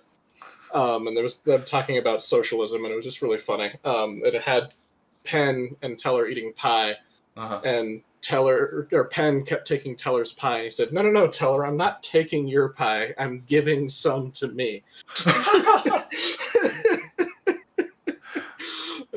It's really, really clever. It's basically what it is. Yeah, Penn and Teller are pretty great, but like, what I was about to say was that, like, I don't know if you guys heard about, like, Governor Newsom, like, of California, recently approved, like, reparations for black people, which means that, like, every single black person is going to get some kind of monetary compensation because of slavery. And I remember reading that story. It's like, bro, like, Where's my money, dude? Like, Asian people built railroads, and a lot of them died, and under what was pretty much slave labor. Like, where's our shit? And like, so it's just things like that. People try to help, like, oh yeah, we're gonna, but There's a distinction there, you know. I mean, it's no there is. fun trying to play I know, the who had the worst life kind right, of right. game, but But it's just number one, like when you try to make solutions like that, like make reparations to black people, like everyone else, what everyone else is gonna think is like, oh, the fuck's my money? Like that's the first thing they're gonna say, and that's why I think when they try to fix stuff and do stuff like that, it's counterintuitive. It's like you're not helping anybody by like handing out reparations for slavery. That was a long time ago. If anything, hand out reparations for Jim Crow, dude. Like like slavery's nothing. Yeah, no, that's the kind of like weird, disparaging thing. Is that there's it's people who had nothing to do with slavery giving money to people who are not slaves. I have never been, not for generations. And it's like, Yeah. dude, what are you, like, walking me through what you're trying to do here? Like, how is this going to make society better?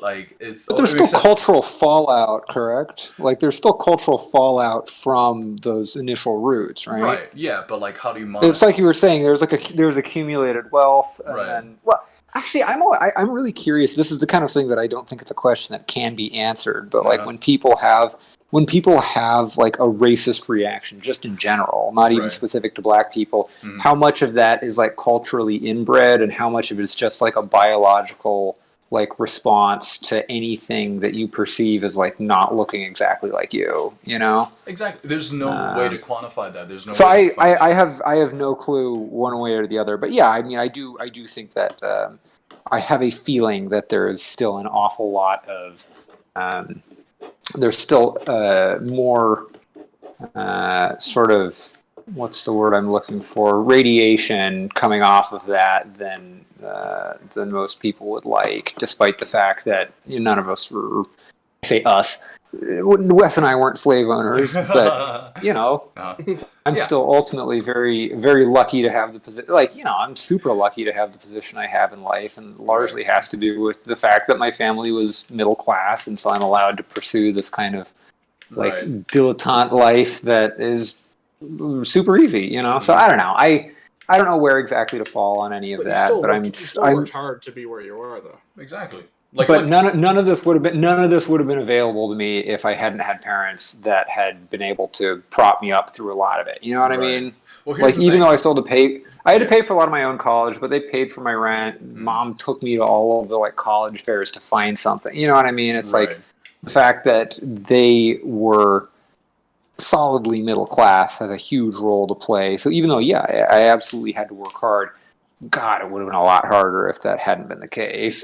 Right. Well, actually, like, what's funny is that, like, I think whatever your situation is, whatever your card is dealt, like, you can't fix that shit by saying that, well, something happened hundreds of years ago, here's some money. Like, that's not going to fix anything. And I don't think it's the right attitude to approach that problem. Because, number one, well, Aiden, you mentioned to me some phenomenon of, like, some artists, and their art is really popular because of who they are. And I'm, of course, speaking about, like, some African-American artists that, because of their struggle, because of the story of who they are, they came from a poor neighborhood, and they like grew up, they went to art school, their art like is really good, right? So you can use your situation to your benefit, and there are a lot of like minorities, black, Hispanic, or rich as fuck because of their own hard work, and like it shows that you can get there. And I don't think like anyone paying slavery restitutions is gonna help anyone else like live a truly better life.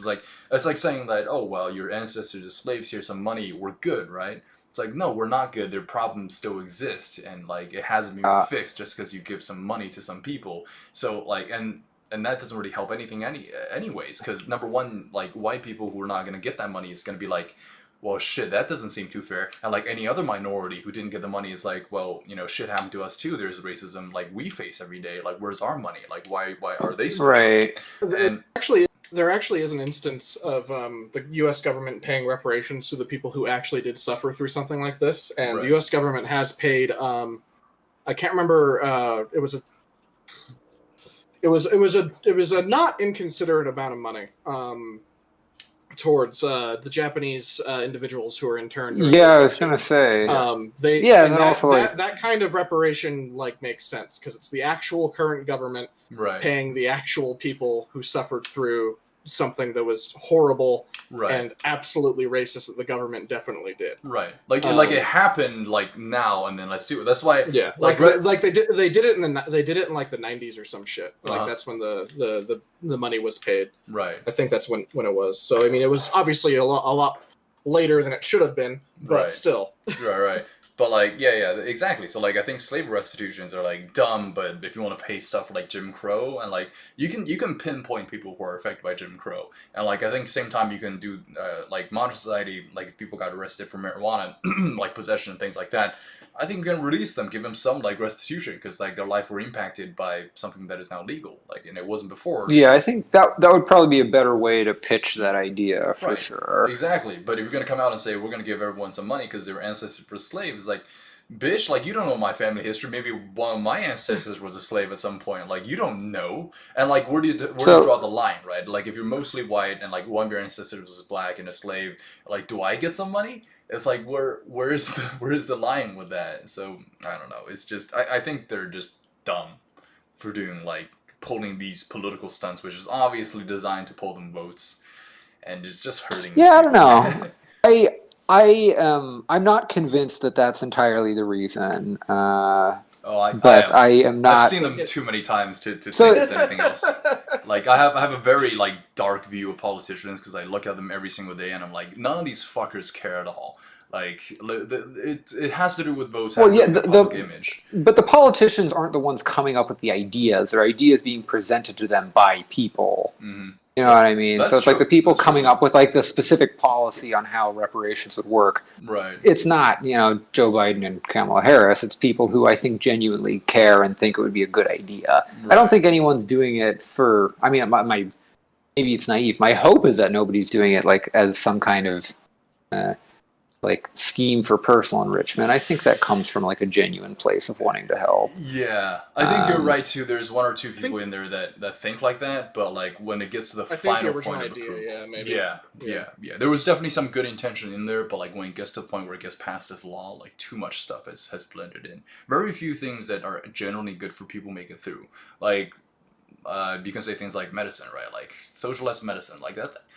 I think like with a society as advanced as America, there's still people who can't afford like their health care and they die because they can't pay for the treatment. Like it's pretty ridiculous. Like you can't say you're the number one in the world if people still die from simple diseases because they can't afford treatment. Like it doesn't matter if everyone dies. Like I just think it's shit like that, and like everyone's life would unquestionably be made better if healthcare was just government like run and just everyone who gets sick. It's just like Canada. You go to the hospital, you get out, like 3 or 4 year cancer treatment costs like several $100. Like, I think that's amazing. But like over here, if you stay one night in hospital, you're like $5,000 in the hole. Like, depends on what. Like sometimes $10,000. Yeah. I was gonna say, I think medical debt is other than like car and home, I think most debt is just from medical bills, like nationwide. And if you were to ask me, what's the more prevalent problem in the States right now, like in America right now, is it that hundreds of years ago people were slaves and there's still some reverse from that? Or is it the fact that, or is it like medicine, like that affects everyone who isn't rich enough to pay for it, like regardless of their race? I would say it's the thing that affects everybody, not just people whose ancestors were slaves. I would say like that's fixed medicine, all that stuff. Like, if you truly are like trying to make the people better, you would be smarter about it. Like if that's truly what's in your heart, I think society would be better than what it was. And the reason, the fact that the thing that we need is still like very bad, it's still far off in the distance, we can't fix medicine at all, and that people are focused on these tiny little bits of stuff and they're like, well, we're making a difference, we're going to give money to a bunch of these people. It's like, dude, you're giving out money for something that happened like in history that's already far gone, but you wouldn't give money to people who really need it to save their own lives. It's like, dude, where is your priority? Like it's just that's why I think politicians are all like a little bit of a scumbag, even the good ones. Like Yeah. Well, yeah, I think one of the funny things from what little I know about this is I think a lot of the stuff dealing with like things like systemic racism and reparations and all of that, because things have improved a lot in the last like 20 years, I think it starts to look a lot more sort of like BS liberal propaganda, but I think it's much easier to remember how genuinely rooted in like everyday experience it was for people in like, like the 70s and 80s. And so its genesis is there. And so I would say that a lot of that stuff did work effectively. And so it's just people trying to push that, continuing to push that forwards. Right or wrong, or how effective any of it is, I have no idea. It's a passage of time. I don't know. I always like to think that people know what they're doing. Bless you, Aiden. You have a kind heart. So okay, here I'm gonna. In my response to that, I think most people are good. I've talked about this with X a little bit on the actual oral exposure show. I think most people are good. However, I don't think that makes everybody competent. I think that's true. Those are two very different things for me. Oh yeah. It's funny. I remember this might have been John McWhorter. I don't remember who talked about it, but it was talking about affirmative action in colleges and mentioning that what ends up happening as a result of that is it's extremely, like, almost impossibly rare that you get somebody like a black or Hispanic kid from like a poor background getting to go to Harvard. It's almost always just that you get they're very, like percentage wise, what is that? There's like the country's like 13% black, and an even smaller percentage ends up going to like an Ivy League school. Right. So the people that do go to Ivy League schools all just happen to come from wealthy minority families. Right. So it ends up not really helping anyone who came from like a really poor background. It just ends up sort of helping somebody who was already on a pretty successful track just by virtue of their families happening to be successful. Which I thought was kind of like, it had never occurred to me. I just kind of assumed that in most instances, like, it's probably helping someone that really needs it. One or two. But it's someone that probably would have been fine one way or the other. Of course, that's not every instance of it. But a lot of politicians and lawmakers are doing all these things to get elected or reelected.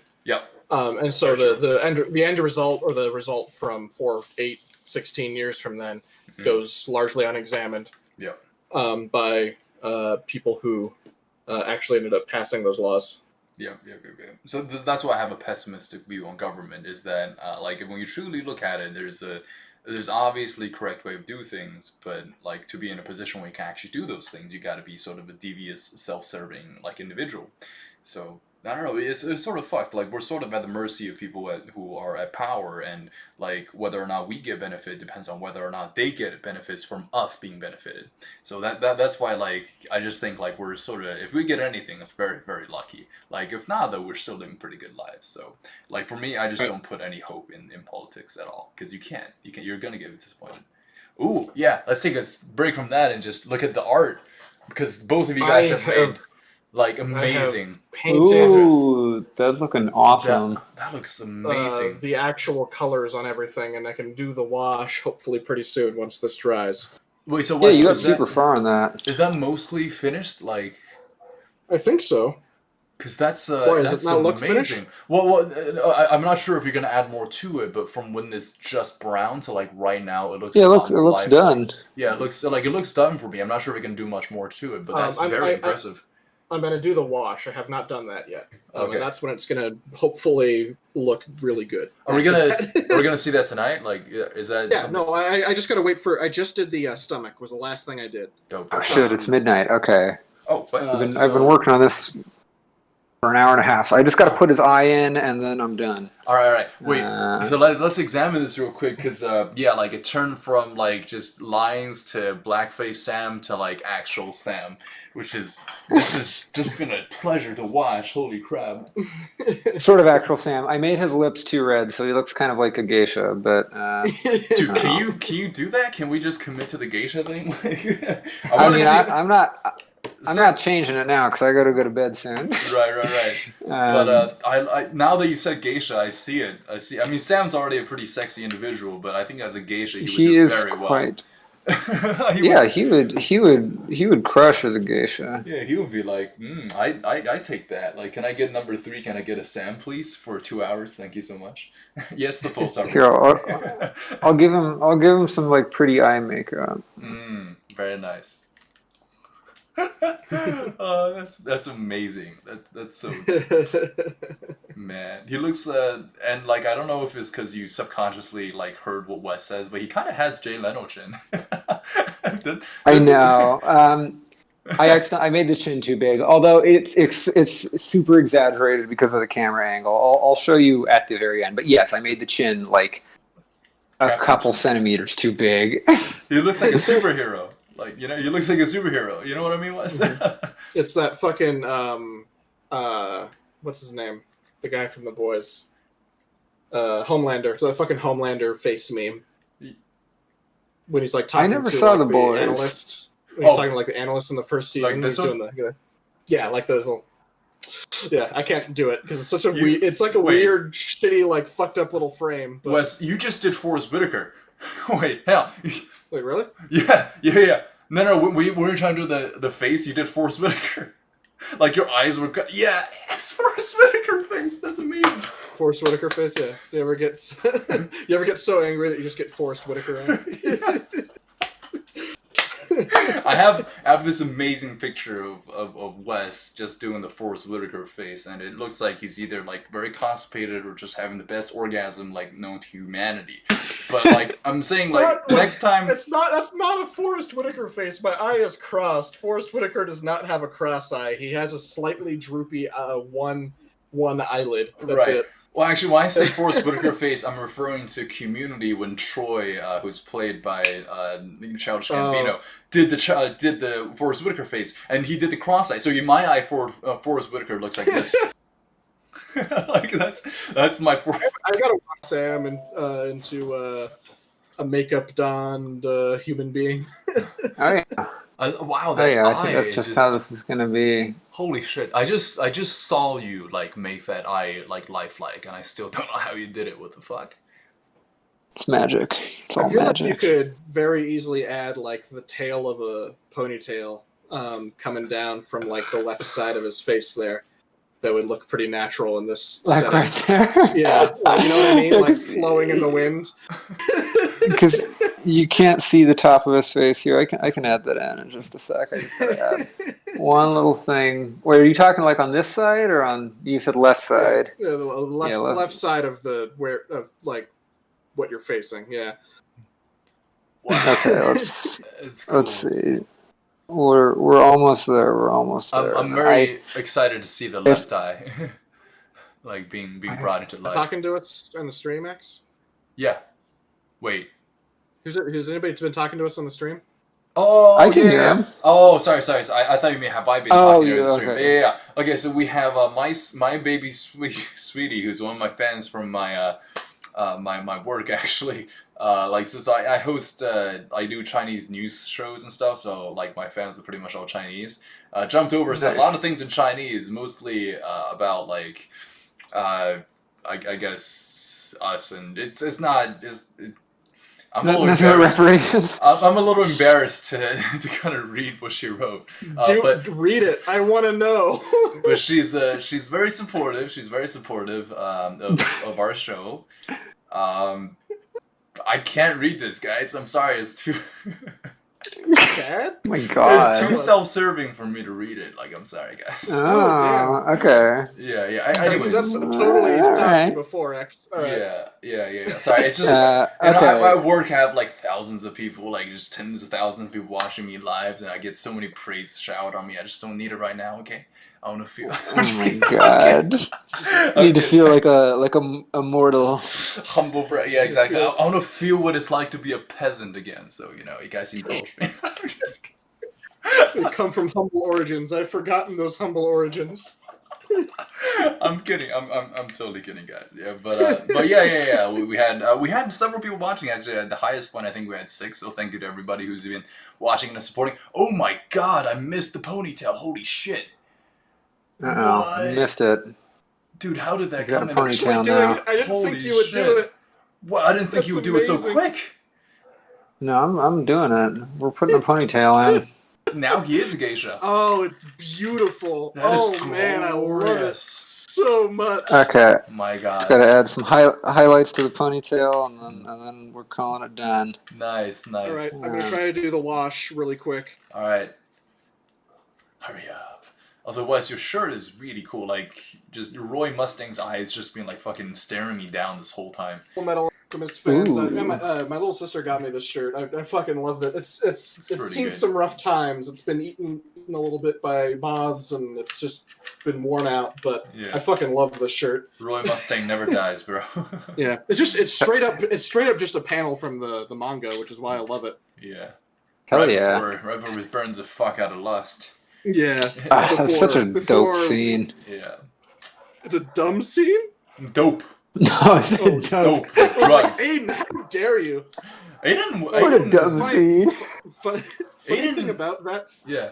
The funny thing about that Love scene in the American dub, Yeah. the person who voices Roy Mustang is Travis Willingham, Uh-huh. and the person who voices Lust is Laura Bailey. Uh-huh. Those two just had a kid together. They've Wow. been married forever. So yeah, They're working through some Travis shit. Willingham Oh, is throwing snap. the fuck out of his wife in an anime, which I think is really funny. They're That's- both in Critical Role. That's also That's they're amazing. both prominent members. All of right, Critical let's Role. see. It's amazing. So Sammy's Oh, yeah. all done. I gave him a Jay Leno chin and some makeup and a ponytail. Actually, you know A what? nice. So, From this there's a angle, reference. I didn't totally get him right, but you know, it's close. It's as close as I could get it. okay, a lot from this strange angle, facial expressions and wrinkles that I would assume you're not used to like forming on a face. well, Aiden has drawn You know, my face quite a lot, and all I have are just really fucked up expressions. Wait, where's it? It's Oh, he's back. He's back. Is he back? He's gone. Did he go away? just There's. sort of chilling out while I'm doing this. Normally, I'm like, focusing so hard. He's back. He's back. Okay, Aiden's back. All right, cool. Yeah, there's a dead Working? spot. Yeah, there's a dead spot in your room. I think you just passed by. So like for about a second and a half there, you were just like gone. But yeah, that's amazing. So like when you change the camera Okay. angle, actually the chin does get a lot small. I didn't know that works that way. That like from the bottom you can actually from a flat 2D painting that like Yeah, well, if I do this, it'll Oh my Yeah. God. make it look like he has a tiny little chin. it's amazing. Can we keep that? I need to figure out. cartoon caricature. Sorry, Oh, go we can. Yeah, we can keep all of these. Aiden, I think you did a really good job. That's I'm amazing. very impressed. Yeah. like from Oh, this thanks, angle. dude. It looks great. Can we do a comparison between the photo and the picture? Yeah, sure. Here, I'll. So the thing is, it's like 80% correct, but that 20% that I got wrong really did Sam kind of dirty. I would say it's more than 80. You know. Well, I 20% think being you the did a very good ponytail. job. Yeah, it's amazing. The only thing, Anyways. the only thing I'm noticing is like missing, if anything, is like there's this big fucking smile line on the right side of his nose or left side. Yeah, right there. Yeah, like that's missing, I guess. If that I made his face. I made his face too long and pointy. I always do this, but I gave him my face shape. Yeah. Gotcha. Yeah. Yeah. You mix. You know. This is Sam's. If we were ever curious about what Sam's and like Aiden's kid looks like, it'd be Probably closer to that. It'd be pretty close to that. I would. If he was, You guys have to like now that we've seen that. if you he was guys have also a to figure it out. cross dresser, Right. You guys have to figure this we have to shit figure it out. out. You have to see how you crossbreed, like just tip to tip, like just make a baby. You guys have to make a baby. Just see what that looks like. I don't know if that was the takeaway of doing this. Yeah, exactly. So you guys should figure out how the two guys can have babies. I may Hell have yeah. to show the finished wyvern at the beginning of the next thing we do because Oh. I just tried putting the wash on and the stomach paint was not quite dry enough and some of no. it washed off. No. So I have to repaint a little bit of it. Oh, that's what you call it a wash, so- right? Yeah. I got Fuck you. you. I got you. No, Where's my award? Come Man, on. fuck you. Praise me. Well, do you want to win. wrap things up here? I got to wake up early tomorrow. Okay, so all I right, can all get right, to cool, bed. cool. Yeah. Okay, Yeah, cool. sounds like we should probably just call it for the night. Awesome. So And thanks so much continue. to everybody who's watching. Like we have 6 viewers throughout the Yeah. night who watched the whole thing. So thanks so much, guys. And I know this wasn't a short stream, but like thanks so much for everyone who come and just watch 3 of our guys hang out, have fun. There's not really any point to this, but it's just something that's cool, and I'm glad you guys find it cool. Otherwise, you wouldn't watch so long of it.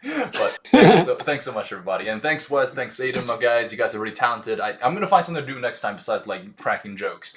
Like do something. Yeah, work on your RuneScape comic. Oh shit! I have. Yeah, okay. I think I'll do that. Like next time, I'll bring that down there and I'll show everybody what that is. I guess that'll be my contribution. But yeah, okay. Yeah. I'm gonna close this off because Aiden's in New York, and thanks so much, especially to Aiden because he's at 12 a.m. right now, just like talking crap with us, talking dirt with us. But all right, cool. Thanks so much. You guys wanna say goodbye real quick, and then I'll close it off. All right. See y'all next week. All right, bye everybody. Love you guys.